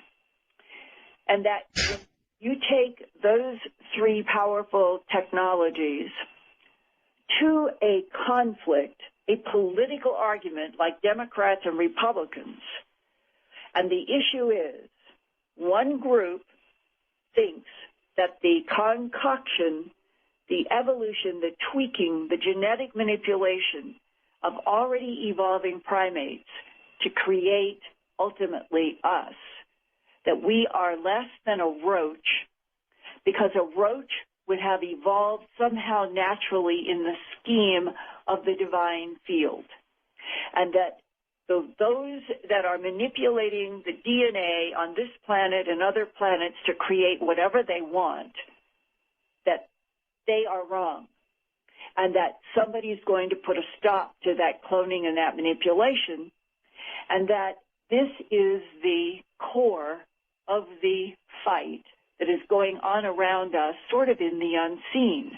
Now, if this is true, if all of these abductees are describing something that would explain why there seem to be different types doing different agendas, ranging all the way from animal mutilation harvest to very inspiring, where people have their minds are inspired or their bodies are healed.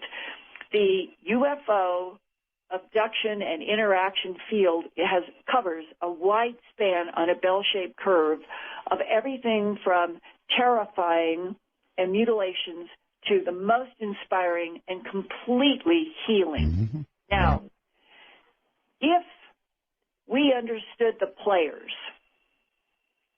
in football, we can tell the teams by the colors that they wear on the field. When they're in a massive ball in the field, we can still tell sort of what's happening, who's on top and who's on the bottom. But when it comes to this gigantic phenomenon of advanced intelligences that manipulate through genetics, through timelines, and through minds, we are helpless. We do not know the players by the clothes they wear, because here's another big part of this whole huge story. I've seen this too much to not, or to say that I do not think what I'm going to say is true is not right. I think what I'm going to say to you is true.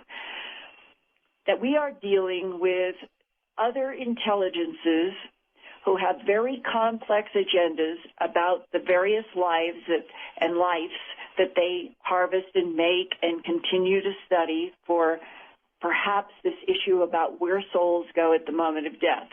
But coming back from that, in the process of doing all of this, the issue of being able to go down into a planet, Earth, and never be seen.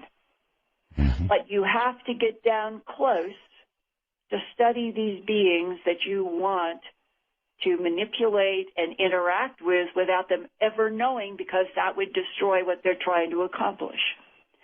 And that the resurrection technology, all those illustrations in my book, Glimpses High Strangeness, by the abductees, that ability to construct new containers that are indistinguishable from the previous container, the abductees say that the non-humans do that all the time and project themselves into containers so that there is no way, except with technology of some sort, to tell the roly-poly humans from the humans that are camouflaged, so to speak, for the non-humans interacting with this planet.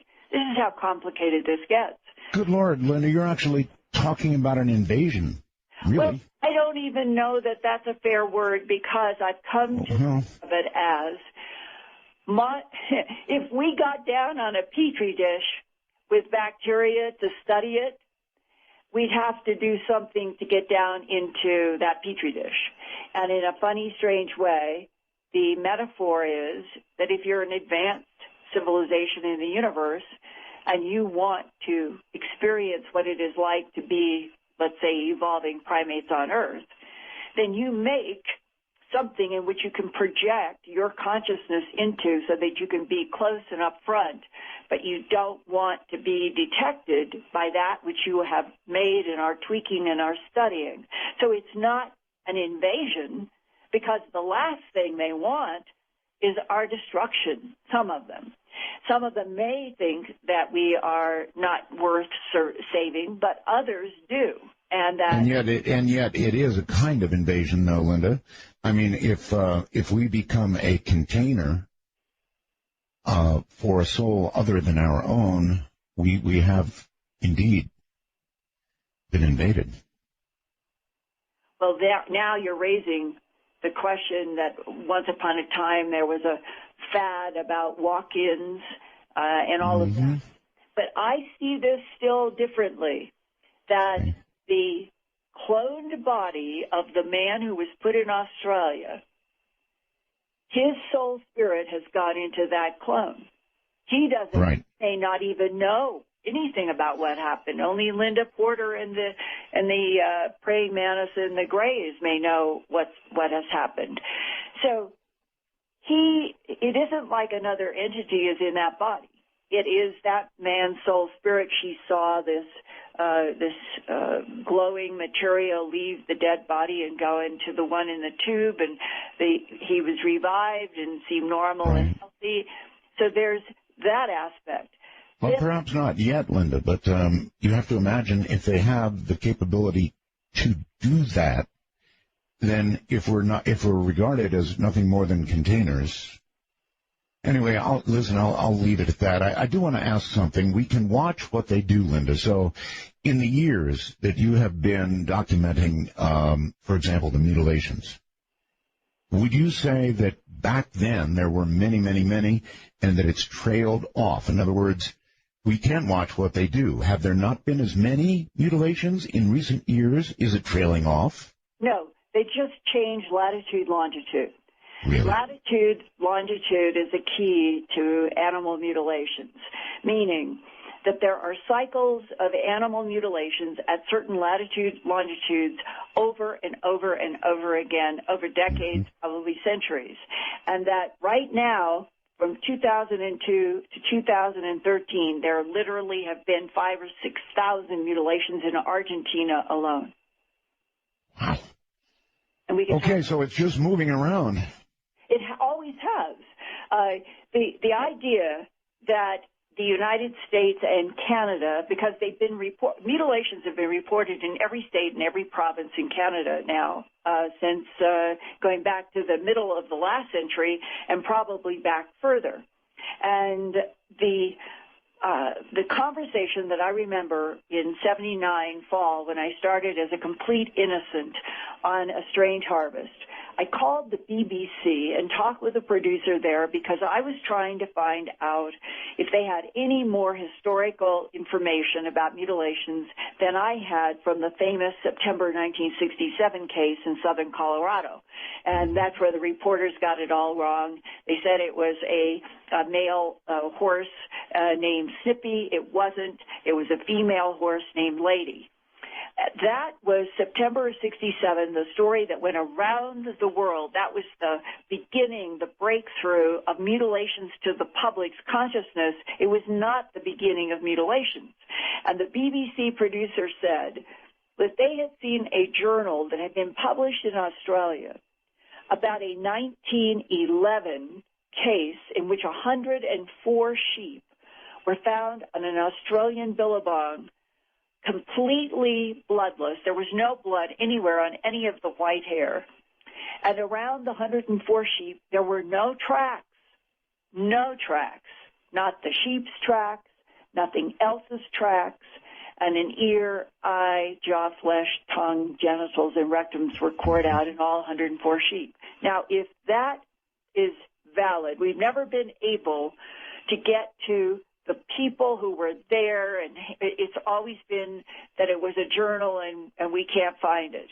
If that's true, though, you're talking about all of the ingredients of the animal mutilations that are present today in Argentina, in the United States, in Canada, in England. It goes on, where all of that has occurred and continue to be bloodless and trackless.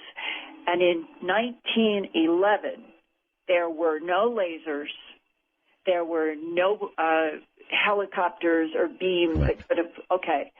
So now we have the same phenomena widespread there on that many animals in one site. And then you have sheriffs in 1979 telling me that the perpetrators are creatures from outer space. Why? Because they, with their own eyes, have seen what looked like a helicopter dissolve into a cloud, have seen a beam come from something in the sky out over a pasture, have seen, and ranchers, I've talked with ranchers, they will not go on the record because they are so afraid of being bashed by their fellow human beings. Of course. But they say they have seen animals either rise in a beam of light on their ranch or be lowered and dropped from the bottom, which is very consistent with all of the dropped bodies that have broken bones that I have investigated. But the animals come down the beam and are dropped to the ground, and one rancher told me when he saw this, he was terrified and ran. He ran from the site and went back to his house. He waited till the dawn. He walked back out. The cow is where he saw it drop from the beam, and it had the ear, eye, tongue, jaw, genitals, and rectum cored out. Now, these are eyewitnesses which in the history of criminal law, 2 or 3 eyewitnesses could convict somebody for murder in a trial. And we are talking about many people who have seen the beams, who have seen animals rise or be lowered. And yet, those people are so afraid of being ridiculed, they'll talk to me, so I'm secondhand removed. I'm not the witness, but I can certainly share the fact that I have heard the descriptions of these beams lowering and raising animals, and I step back and say, if we could all be honest with each other and the governments be honest, this is enough evidence to open up the fact we're not alone in the universe. Other life forms have been coming here for a very long time. I personally feel no fear in all of this, Art. I honestly don't. I have walked the planet by myself. I have gathered tissue and fluid and soil. Oh, I know. I know, Linda. Listen, hold tight. That's a whole avenue we want to go down, so let me get break taken care of here. A hard scientist is what you're listening to, Linda Moulton Howe. And she began as she described, and she ran into what she ran into. It sounds to me now as though she is reaching firm conclusions about that which she has investigated. And they're pretty out there. You've got to have guts to come forward with information like this. You've got to have serious, really serious guts to do that. I'm Art Bell. This is Dark Matter.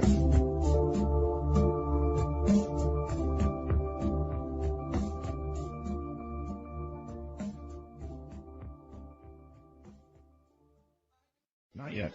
Not yet. As a talk show host, sometimes you talk, and then sometimes, if you're smart, you know when to shut up and listen.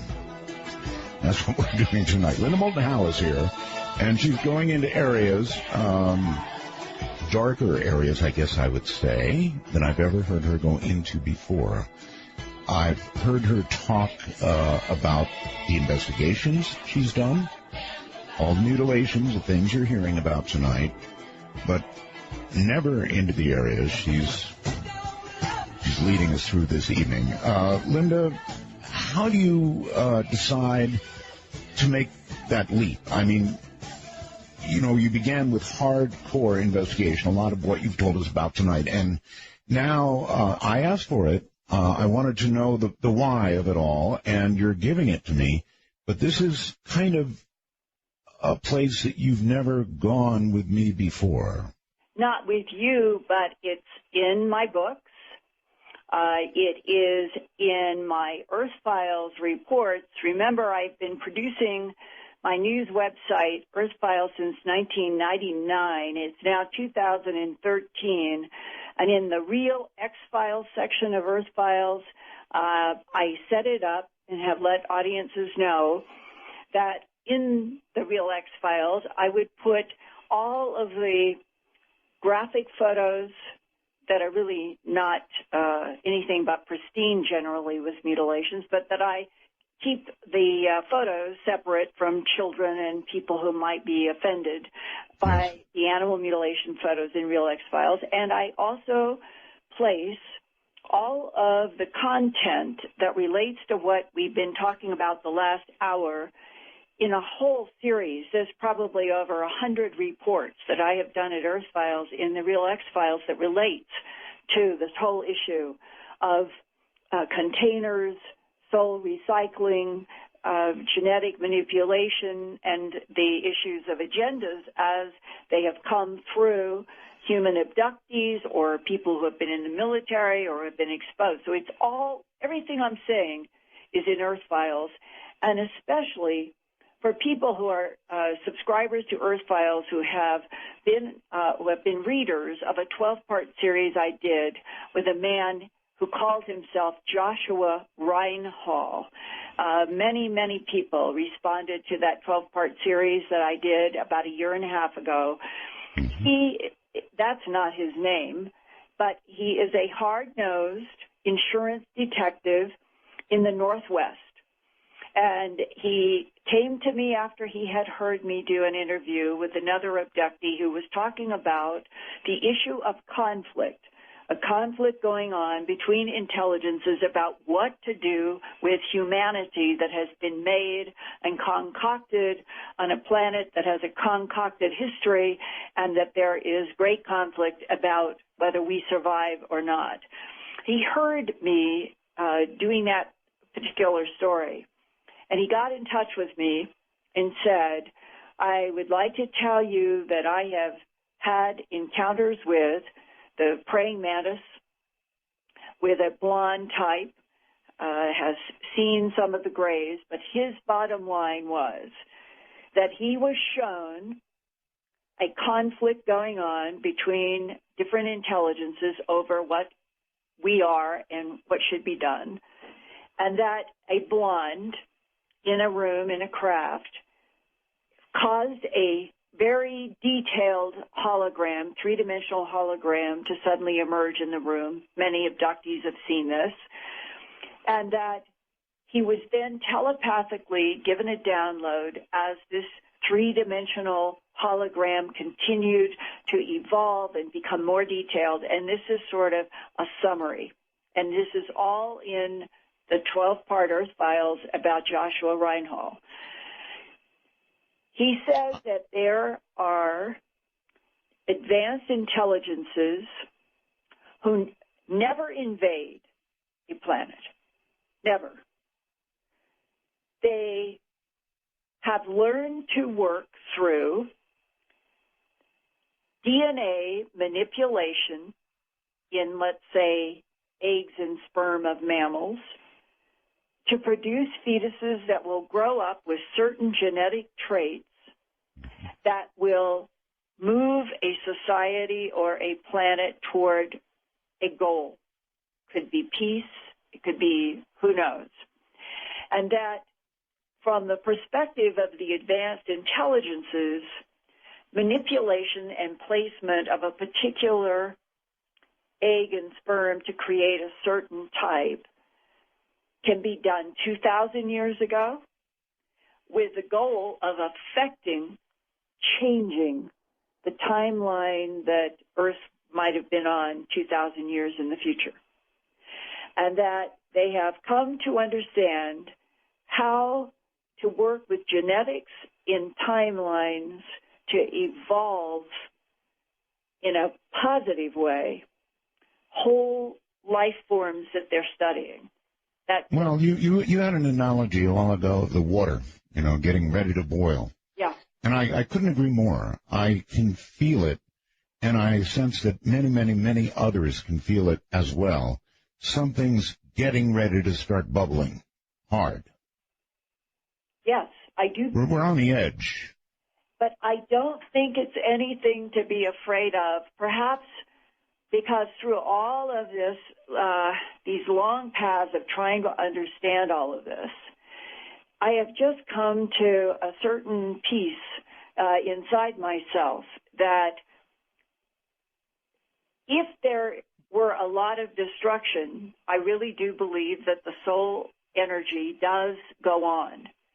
And if it goes a different timeline, and as several abductees have said, here I'm quoting from the famous Brian Scott case, I think there is going to be a lot of conflict on this planet over what we are, what we human beings are, and what the ETs think should happen to us. But we're going to grow up, and I think we're going to mature on the planet Earth. And when it's over, humanity will be willing finally to accept 1,000 years of peace. Now that resonates and echoes in the New Testament clearly of an apocalyptic time in which it says when it's over that there will have been we'll call it a prevailing on the side of peace, hopefully, and love and harmony, and that there would be at least 1,000 years of peace. Now, that's in a religious text. This quote is from Brian Scott, an abductee who was an incorrigible and was picked up by the tall red hairs from the desert in Arizona and was really put through the paces to see, I guess, what he could take. That's the way he interpreted it. And it now is, Art, as if all of humanity is being pushed, and that politically all kinds of shocking things have been happening, and that sense of the boil does not necessarily mean something catastrophic.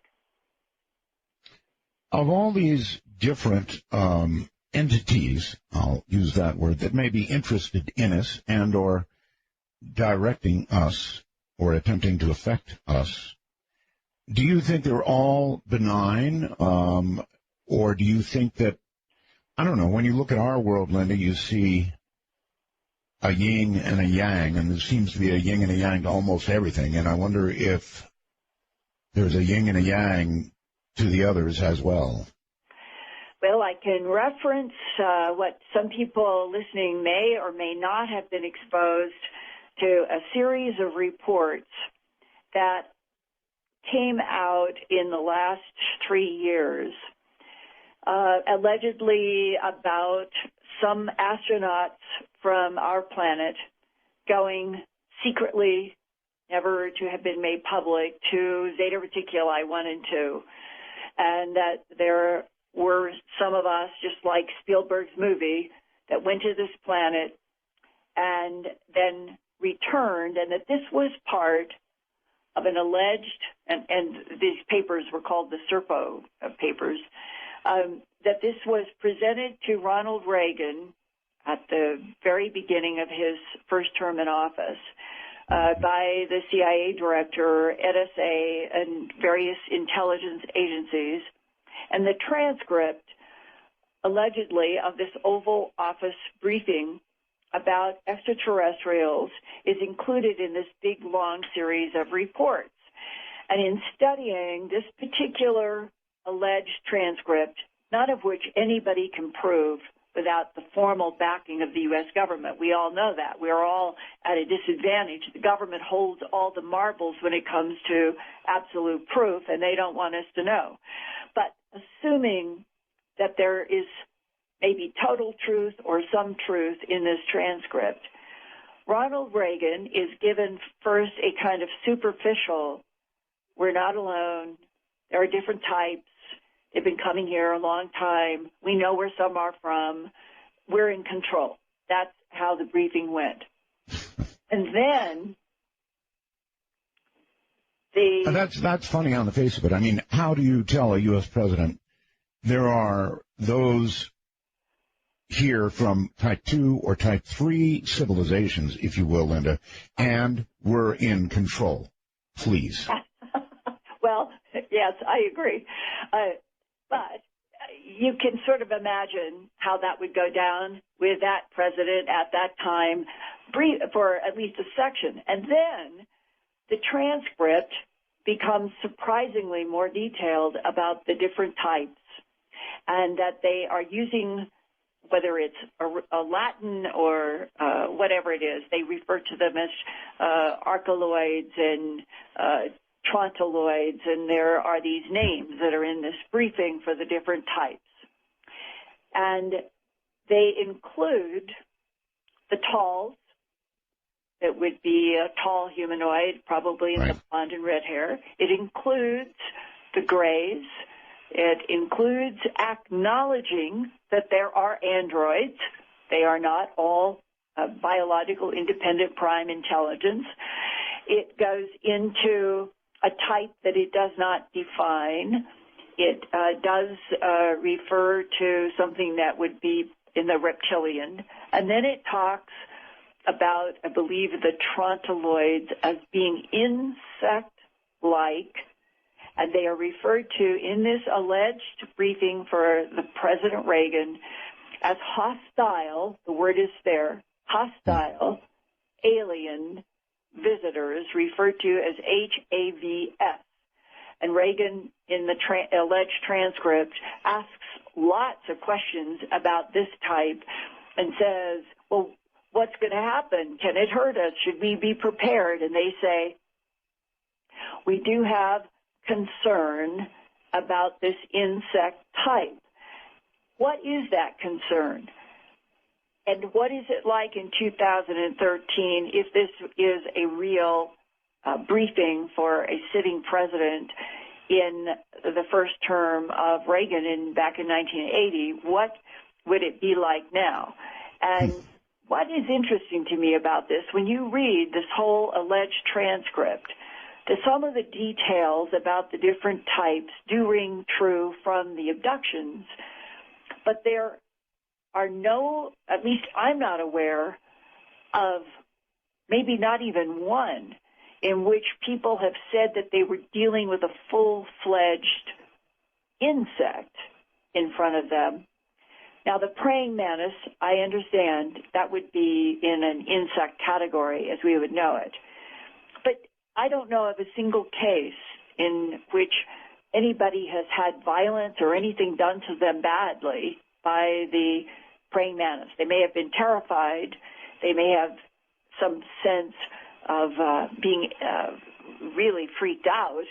But there seems to be some difference. And what is interesting is that I have tried very hard to see if I could get somebody to leak to me any kind of an illustration, let alone a photograph, of what is this so-called insect trontoloid that would be in the hostile category. And I have had some people say they thought that they might get me something, but they never have. All right, well, I was about to ask, where are the Snowdens with this kind of information? Surely at some point it would have either happened by now or will happen shortly. Somebody's going to walk out with the kind of information you're talking about, and away we go. Well, I would personally welcome it. I think that the 7 billion human family in all of its shades and colors and beliefs deserves the real truth, that we're not alone in the universe, and let the chips fall where they may. And the government side says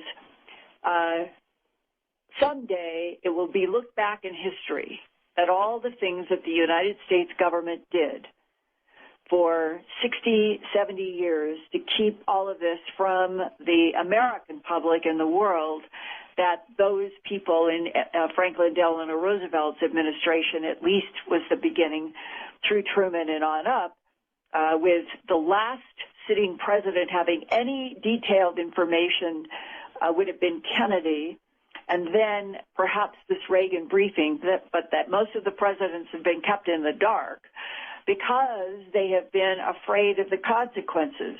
And in fact, I did, in 2004, when I moved to Albuquerque from Philadelphia, there was a story I had done, and it had provoked great interest from a man who had been in the Navy. And I have a videotape at YouTube and at Earth Files about this interview and this story. And what it boils down to, he was in essentially the Southeast Asian area at a point back in the end of the 70s when a whole complex series of events happened with some colleagues, one of which had access to a safe of classified material. And on Thanksgiving night, I believe it was 1978 or 6, he was, with another man, taken into a safe. It was one of those classified safes. And the man who was sort of hot rodding said, "I want to show you something," and pulled out a file. It said Roswell. It had photos of non-humans in a hangar, in a truck, on the ground, close-up photographs that were done in what was not very good light, but it was clearly not human. And then the document was about how these were retrieved from one or more sites in Roswell, and that he read this and saw these photos with his own eyes.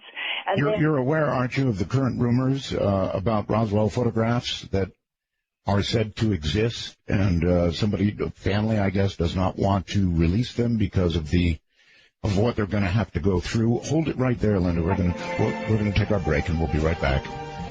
From the high desert and the great American Southwest. Trees of green, red roses too. I see them bloom for me and you, and I think to myself. All right, tell you what I'm going to do. I've got a couple other things that I really want to ask Linda about. It's such an unusual opportunity, but I'm going to open the lines right now and allow you to begin to call if you have questions.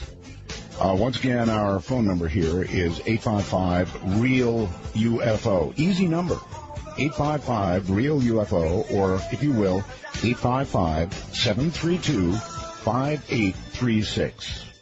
You're listening to Linda Moulton Howe, who for the better part of her whole life has been investigating all of this. And I'm sure you have questions. How could you not have questions? Linda, welcome back. Just very quickly, I was saying that one day a Snowden is going to walk out, or the equivalent of a Snowden. As a matter of fact, it's kind of interesting. Since the releases by Snowden, there have been all kinds of things on the Internet allegedly from Snowden that relate to UFOs, ufology, all the rest of it. But it's getting very difficult to know, what's real and what's not. I just think one day somebody's going to walk out with all of this kind of information. I hope so, anyway. Well, this Navy guy I was talking about before the break, Thomas Coleman Shepard is his name. He went on the record with his real name, provided me all of his military records, photographs, everything. He is who he says. And he saw all of these photos and documents about Roswell, and a whole lot of stuff hit the fan. And later on, in the early 1990s, he was still in the Navy, and he was in Virginia. And he was known by a few high-ranking people as the guy who saw the Roswell photos and the documents. And he gets called in to go to the office of a 3-star in the Navy who was working for a 4-star in Washington, D.C. Space Command. So this is some of the higher-ranking people.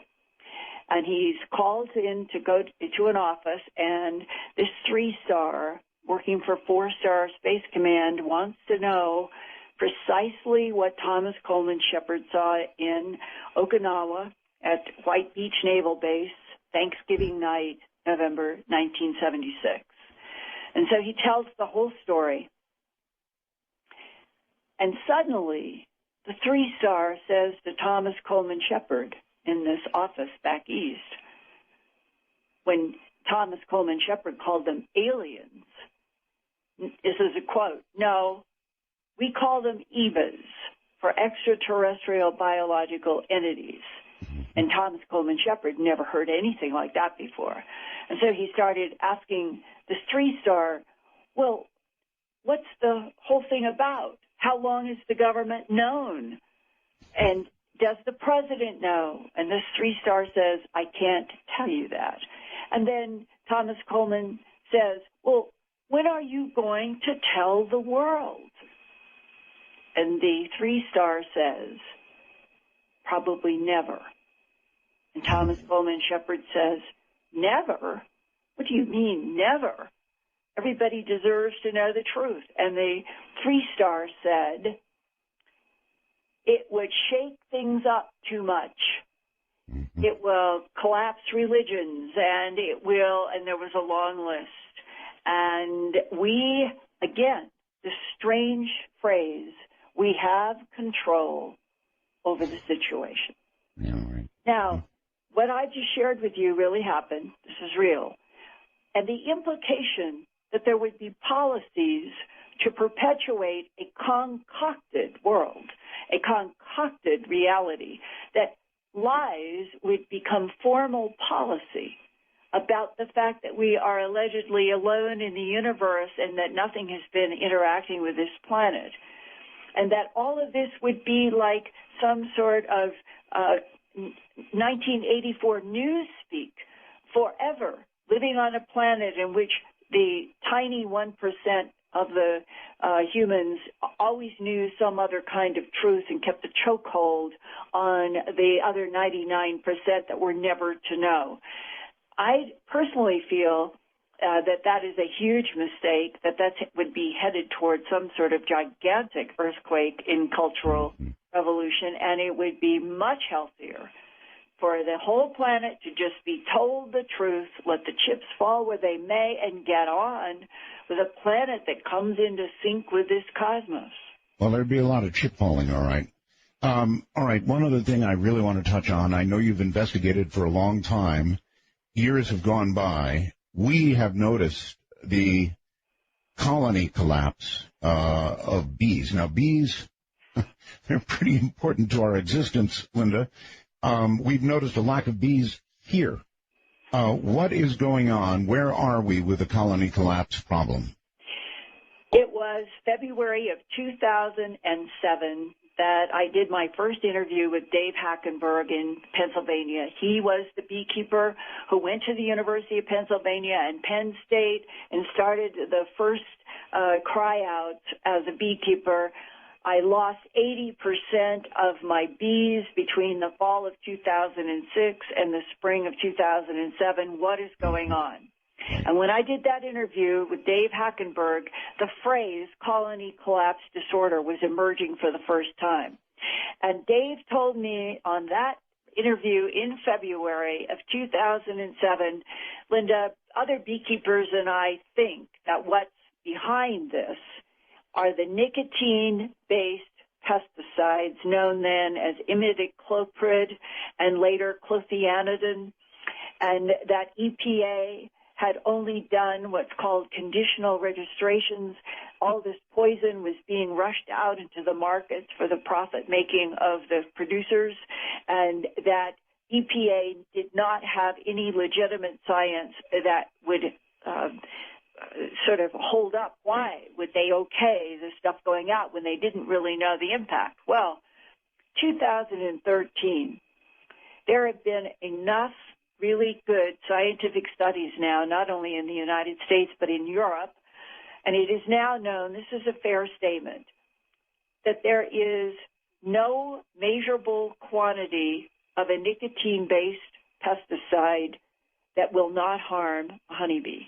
They have not been able to get down low enough. And what it does, it interrupts the nerves, the nervous system. And that apparently would explain why in colony collapse disease, which is a complex phenomena, the bees go out to do their foraging and they can't get back to the hive because they're exposed to this nicotine-based pesticide, which basically blanks out their ability to think, orient, or do anything. And then, on top of everything else, the exposure to the nicotine-based pesticide also has an impact on their immune system. And so the varroa mites and nosema and all these other things can then attack these very vulnerable honeybees because of the nicotine-based pesticide. And we're sitting in a world now where countries like Italy and France and even Germany are trying to ban the nicotine-based pesticides. And in the United States, the beekeepers, the pesticide groups, all of the organic food groups have been trying to sue the Environmental Protection Agency for allowing an unproved poison out into the marketplace for at least the last decade. And no one seems to be able to break through the money profit system that now exists between corporations, Congress, their pockets wired with corporate money, that will not allow the penetration so far of the rational and scientific data that says we should not be using nicotine-based pesticides.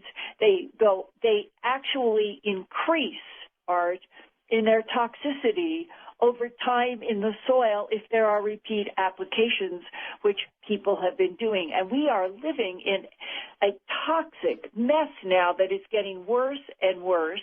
And probably some of the listeners have heard about the other nightmare that as the genetically modified crops and the Monsanto monopoly has been persisting, that when they would put Roundup on or whatever the herbicide inside the seeds was, that they would find, the farmers would find that gigantic weeds out of control are now affecting the fields for some synergy between pesticides and these genetically modified crops. So now they're selling stronger poisons to put on the genetically modified crops in order to, quote unquote, control the out-of-control weeds. And you know that what I'm describing is an insane process. If we lose all the bees, where are we? We will lose truly 1/3 of our food supply as it is grown in the United States today. Will other parts of the world that have banned some of these poisons be able to pick up some slack? I think it's unknown.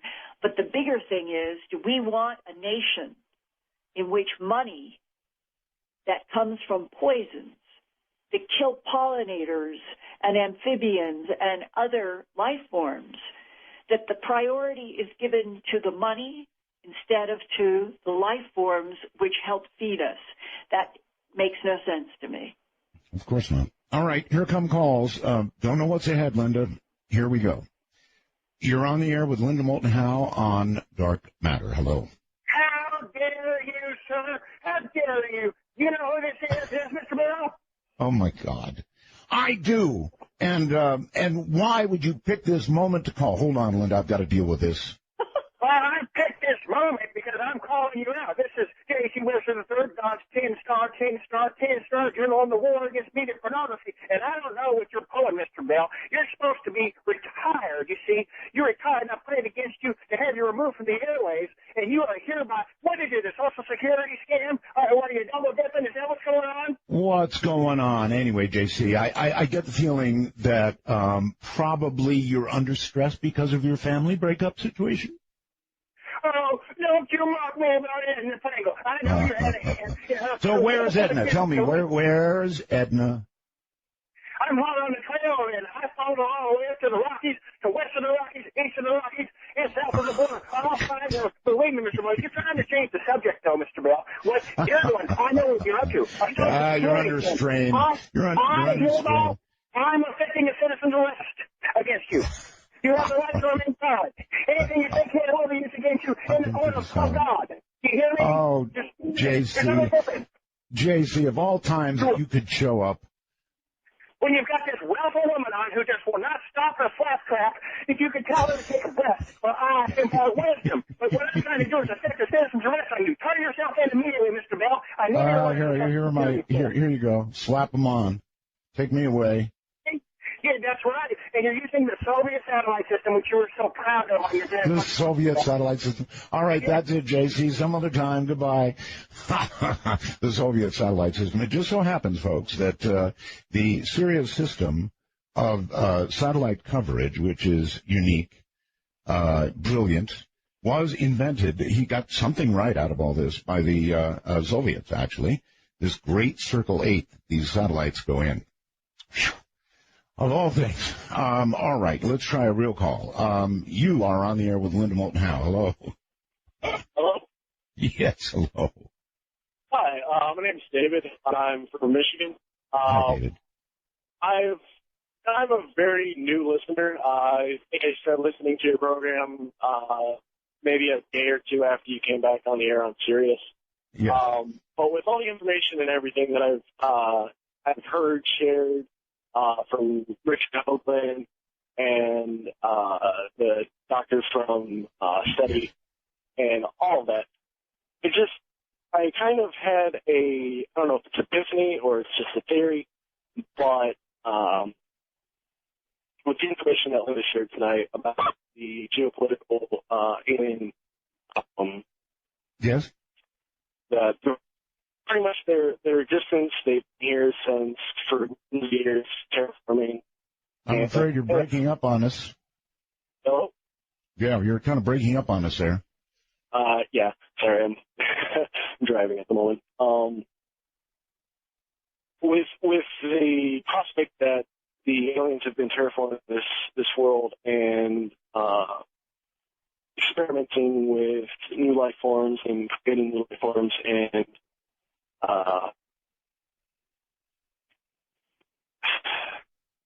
pretty much experimenting and observing. Okay, do you have a question for Linda? A specific question? I was just wondering if it's possible that they're not just here to watch us; they're performing experiments and testing theories on evolution, and they've been doing this for millions of years. And it kind of ties in with the conversations and the things that were revealed when we were talking with Richard Hoagland about Mars and the moon and the possibility that there was a... I'm not sure it ties in with all of that, but it certainly does. I mean, you said that they've been experimenting or shepherding us for millions of years, and it does sound like that's what Linda has been saying. And it's a pretty tough pill to swallow, I would say, that, you know, these are the people that may be responsible for our creation, may be responsible for our evolution. They may be that which I guess we have called God. I really hate to put it that way, but I can't think of any other way to say it. Linda, is that accurate? Yeah, it's a fair summary, and it doesn't mean that there is not a divine field. It doesn't mean that there isn't an alpha omega in which there's no entropy, no deterioration, and time is infinite. That all is consistent with everything, because if the divine field is there, it's responsible for the creation of the matter worlds. And so whatever is going on in the matter worlds with a variety of evolutionary intelligences, they too would have a relationship with the divine field from my point of view. What we're talking about tonight are the increasing, emerging pieces of this puzzle that say the evolution of standing up primates on this planet has been manipulated by extraterrestrial biological entities, and perhaps more than one type of group that don't get along, and that our evolutionary history is not Darwinian. It is from something that has a purpose and a goal. And if the purpose and the goal originally was to make smart machines, i.e. the standing-up primates, as Zecharia Sitchin postulated in his books, to mine gold and to do labor on this planet that the non-humans did not want to do, that is probably a part of the story. But it doesn't end there. Something occurred. Some people have suggested that there was a moment in which the Greeks would have called it a hypostatic moment, as above, so below. The finger of the divine inserts itself into the matter worlds, and that is a hypostatic moment. The avatars of history would be a hypostatic moment. And that all of this is part of an evolutionary process. But the question is the end game to encourage and help humanity to get past the boiling water now and survive, or not? Well, I guess we're going to find out. Hold tight right there. Or of all things to have happen in the middle of this. I mean, it's taking my breath away. And then JC comes and completely takes every breath away. I'm Art Bell. This is Dark Matter. Stay right where you are.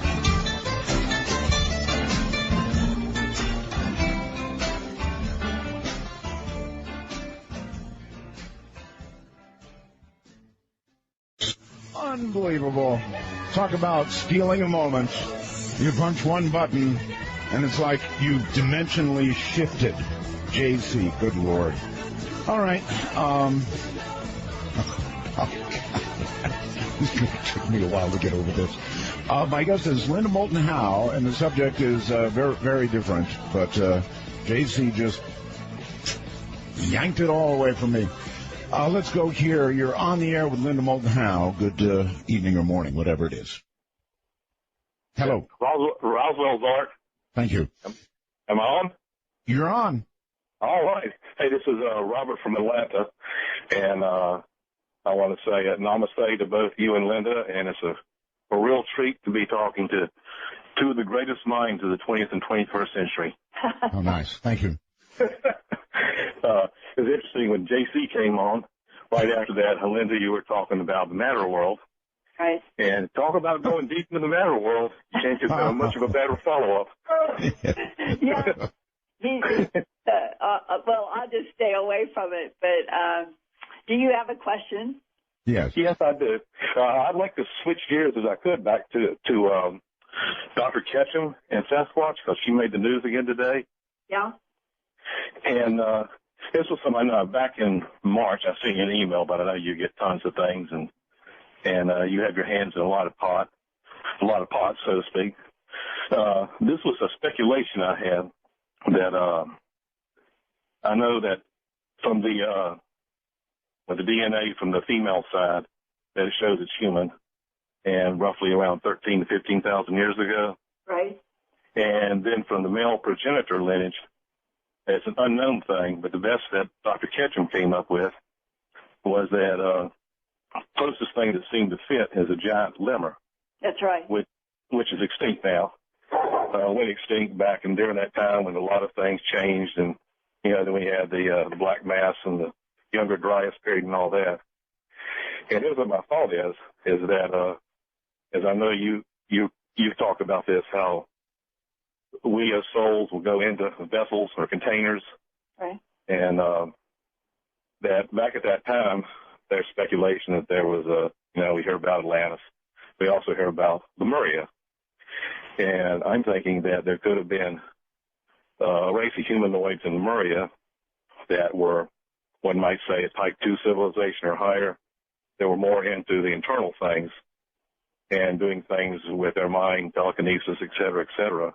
And if they had foreknowledge that there was some great cataclysms coming up, thing to do might be to create a new species, like I think you mentioned, to mix the genes and create a new species. And that new species, I think they created, could have been a Sasquatch. If you take and look at a picture, some pictures of what the great lemur looked like, side by side with human, meld them together, you get something that looks sort of like Sasquatch. And it's almost an irony that lemur, Lemuria, very similar. And so what my question is to see if you think that is a possibility that advanced humans back then could have created Sasquatch and then moved themselves into them. In other words, move their souls into those containers, and they seem to be so that after the calamity, the things that happened here, they would have a body that would be much more able to handle things than the normal roly-poly humans. Okay. Because you don't.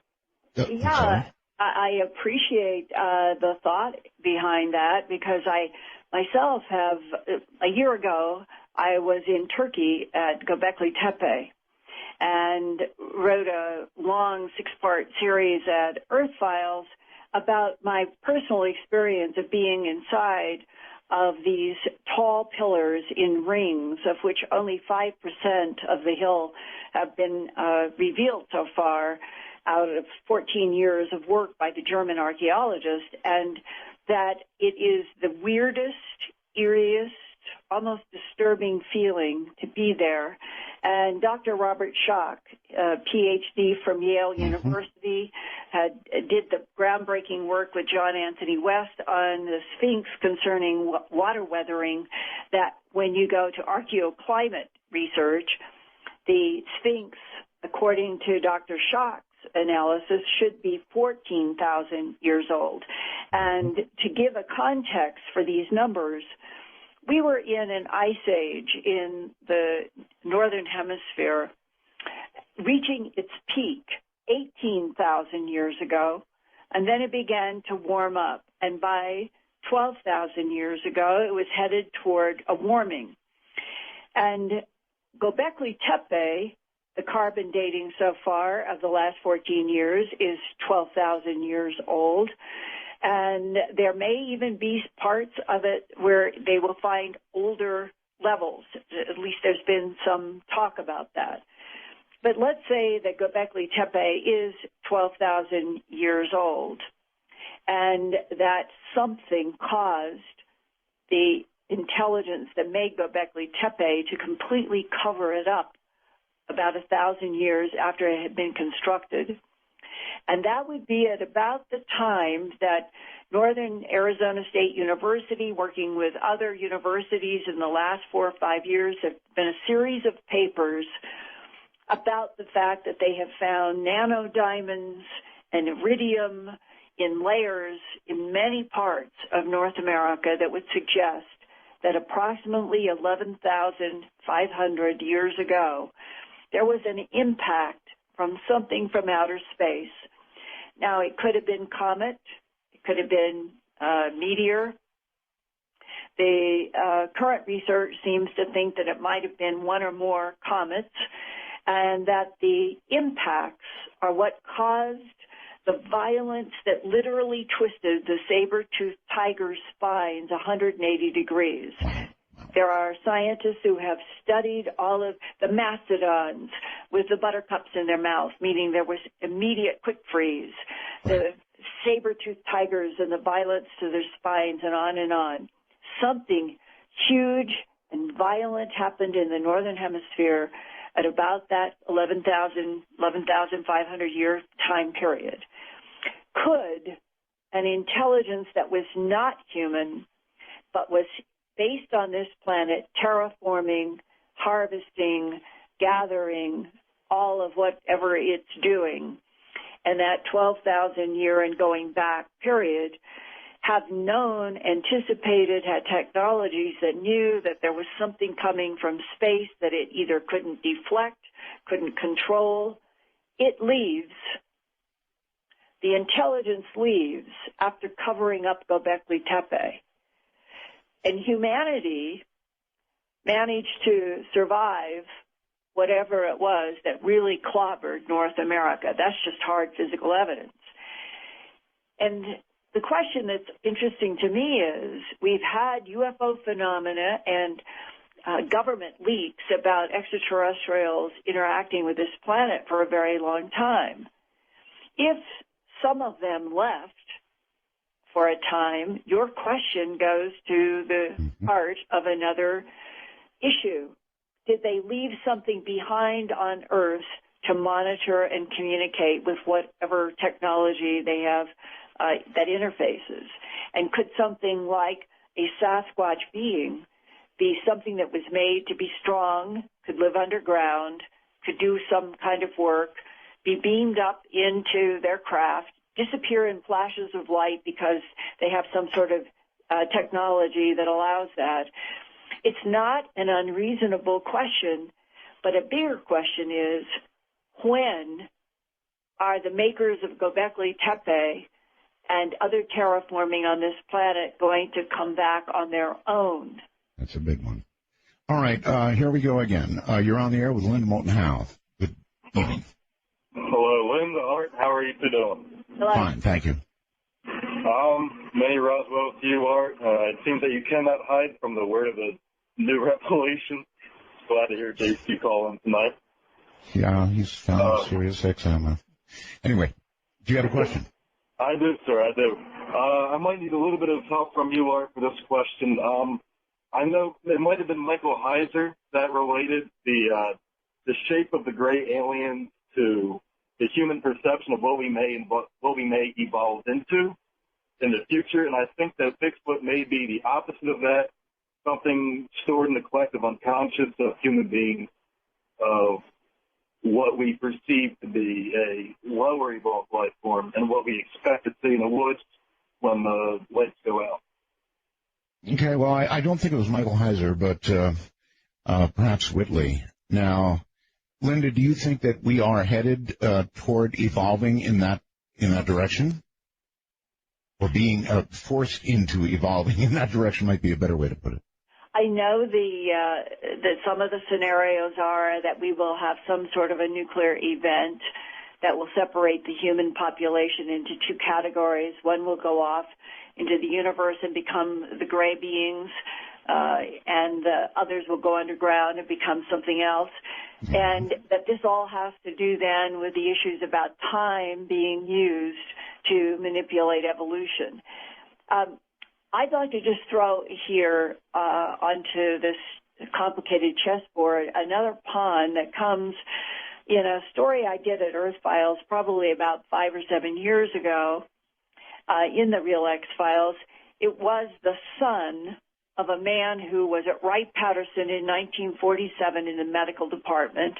Mm-hmm. The father, before he died, told the son this, that in July of 1947, the father at home asleep at around 2 o'clock in the morning was waked by the phone telling him, ordering him to dress immediately. A car would come for him, and he was going to Wright-Patterson because they were going to do an autopsy and that he was needed. Mm-hmm. And the father said that he showed up and there were police or military people with all kinds of guns. And he was taken to one of the autopsy rooms, and there were 2 surgeons already there. And that a general came to him and handed him a clipboard and said, the work I want you to do is to write down everything that you observe while the 2 surgeons are doing the autopsy, because we want all of the details possible from their conversations, and they can't do that while they work. So he stood with the clipboard with the assignment by the general to write down everything that happened. The being on the table was not human. The general said nothing about its source or its nature. The 2 surgeons had a discussion about whether they should start the autopsy in a Y or a T. People who are familiar with medical autopsy work will understand what that means, how you enter the body. And they made a decision, and one of the surgeons has the scalpel and comes down to make the cut. And the scalpel was hung up, not on tissue, but what he said out loud, this is fabric. Fabric? Fabric. And the father told the son, whatever we were dealing with, from his point of view and the surgeons, was not in the category of organic life as we know it, but was in the category of something like an android. Now that comes from somebody through a family of a father talking about something he experienced at Wright-Patterson in that period of time around the alleged Roswell, which was not the beginning of anything. I want to stress that. I feel that the leaked documents to Bob Wood, going back to the Interplanetary Phenomena Unit document that is tied in with the Majestic 12 group that Truman organized, and it has described this Cape Girardeau, Missouri, use it as reference in one of these documents, Cape Girardeau, Missouri, as being where our government retrieved what they called a neutronic propulsion device in 1941, and that it went to Robert Oppenheimer for some sort of application during the development of the Manhattan Project and the building of the atomic bomb that we dropped. Now, if that's true, and other documents that have been leaked go back to Franklin Delano Roosevelt and George Marshall, Secretary of War, having a discussion about what they call celestial vehicles, interplanetary vehicles that his administration knew about, and these details about the retrieval of bodies, both dead and alive, in a craft in Cape Girardeau, Missouri. Then 1947 July is an artificial line drawn by this government as the beginning, when it wasn't the beginning of anything. Oh, indeed not. Okay, you're on the air with Linda Moulton Howe. Good evening. Roswell. My name is Zoe. I'm in Illinois. My question is this. Can I contact Linda through her website? I have a very brief story to tell you. I've been visited by these people she was talking about. I didn't ever hear anybody talk about the red-haired people, and it's just like, oh, my God, I got to call. I have medical records I could show her. I have been burned with oil over 75% of my body. They said I'd be blind. I have not a scar. I have taken into one surgery. They said I had a ripped intestine. Nothing. I've had... Okay, in answer to your question, to contact Linda, yes, you can do it through her website, correct, Linda? Yes, and everybody listening, you can communicate with me at my email address, which is the same name as my website, earthfiles@earthfiles.com. Think of a reporter who files news about the Earth, earthfiles@earthfiles.com. Well, it sounded like she had medical evidence and a lot to go with it, so that would be the appropriate place to do it. You're on the air with Linda Moulton Howe. Hello. Hi. Hi. This is Stacy from Atlanta. Yes, Stacy. Hi. Thank you both for everything that you're doing. I have a question for Linda. Yes. Based on everything that you've spoken about tonight, how do you think that this relates to what Dr. Jonathan Reed experienced when he came upon the being in the forest and the artifact that he found with the being and the claims that he has surrounding that artifact when placed on his wrist? And I'll take my answer off the air. Okay. I don't even know if you are familiar with the Reed story or not, but it's... Yeah. I had a very, very long discussion with him at the Eureka Springs conference in Arkansas, only a year or two after you had interviewed him on Coast to Coast and all. And there were so many details that he said that seemed firsthand experience, but there were so many questions that seemed logical to me that he couldn't answer, and that I've always felt that after talking with him that it is one of the most confusing cases that I've ever had a chance to talk with the person who experienced it in depth and have come away with a sense that I have no idea what really happened. And I don't know if you ever came to that conclusion or not. It was an amazing story. I'm going to leave it at that. It was just an incredible story. He had so much detail. He tells it with such emotion that I don't know what to do with it. I don't know whether I believe it, disbelieve it, but he's a good storyteller. You're on the air with Linda Moulton Howe. Hello. Hello. Hello. Yes, I got a question for Linda. It's nice to hear from both of you. Yes. My question to Linda is, with your research to the Sasquatch of the disemboweled animals, have you ever found any humans in that same situation where it's not been reported? Oh, good question. Mutilations. It is a very sensitive subject, and I say that because the only cases that I've ever heard of don't have any supporting medical records. And that especially is true about the photographs that A.J. Gavard from Brazil showed in 1990 or 91 at a conference in Nevada and said they were like the animal mutilations that Linda Moulton Howe has investigated, and that was very untrue.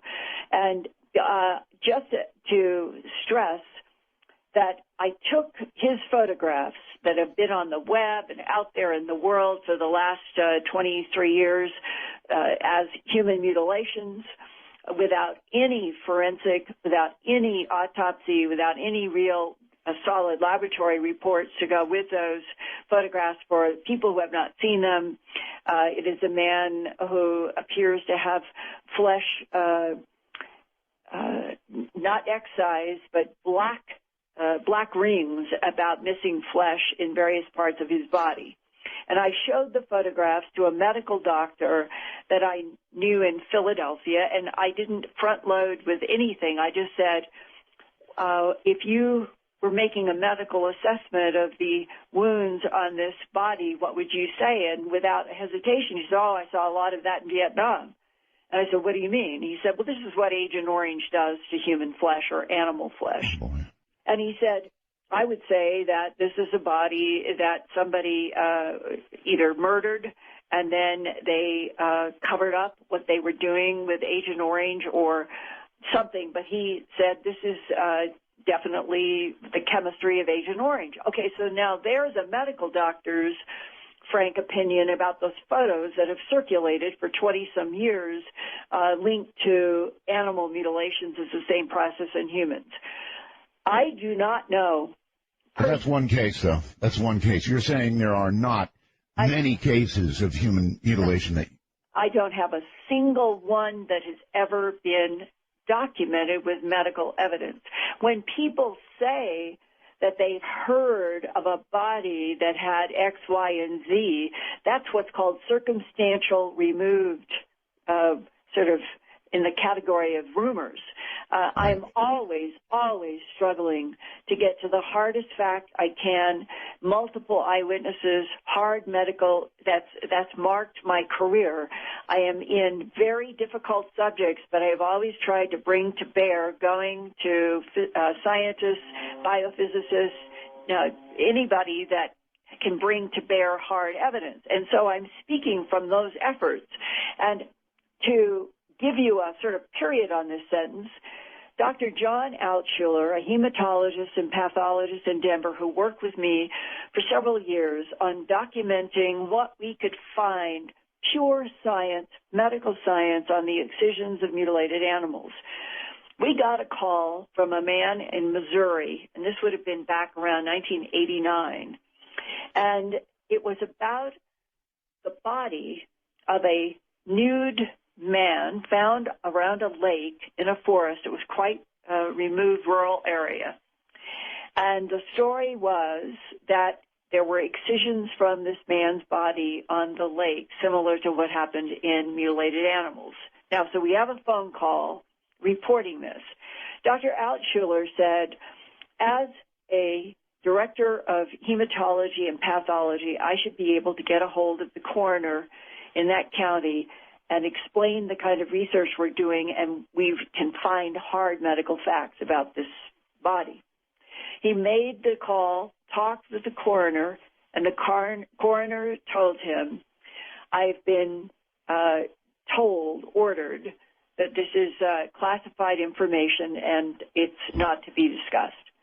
Now, was it a mutilated body? That is the closest we ever came in all of the research I've done to the possibility of question mark on that. And then there is the Thomas Sees, S-E-E-S case in Pennsylvania. That was in the middle 2000s, and that is the story that made a lot of, I think, national news about a wife reported that her husband was missing in rural, I think it was northwestern Pennsylvania. And police and all kinds of people were out, and I think it was a 2-day search. And they had been around the house. There had been one person, a farmer, had called the local police and said that they had seen an object in the sky that put a pink, that was the unusual pink beam of light, down to the ground in an area where the husband had told his wife that he wanted to go out in his Jeep to ride or go hunting or something. So they had that piece, but they hadn't found anything. And suddenly, 48 hours close to the house, is the husband's body with only his undershorts on. He was nude. Nobody ever has provided photographs or an autopsy report or anything from the Thomas C. case. And about 2 years after this strange mystery with just these little teeny pieces making it out to the local media there in Pennsylvania, and my trying to find out and being told that the wife would not talk with anyone, 2 years later, a man called me and said that he either was working with the FBI or had worked with the FBI, and he was investigating the Thomas Sees case, and that he wanted to know if I had any of the hard original documents about the man having excisions from his body. It was the phone call that raised the question. And I asked him, I said, no, I have never, ever been able to get any details, hard data, hard medical evidence on the Thomas Sees case. Do you have other information? And he said that he had been investigating, had tried to talk to the wife, had never been able to, but that some people who knew her said that there had been unusual missing tissue on that man's body, and that nobody understood why did it turn up near the house after 2 days of searching by police and law enforcement when it wasn't there. How did that happen? So, right. Linda, I'm sorry to do this, but I've got to take a break here, so hold tight. Linda Moulton Howe is my guest. What a night. How did JC find me, anyway? This is Dark Matter.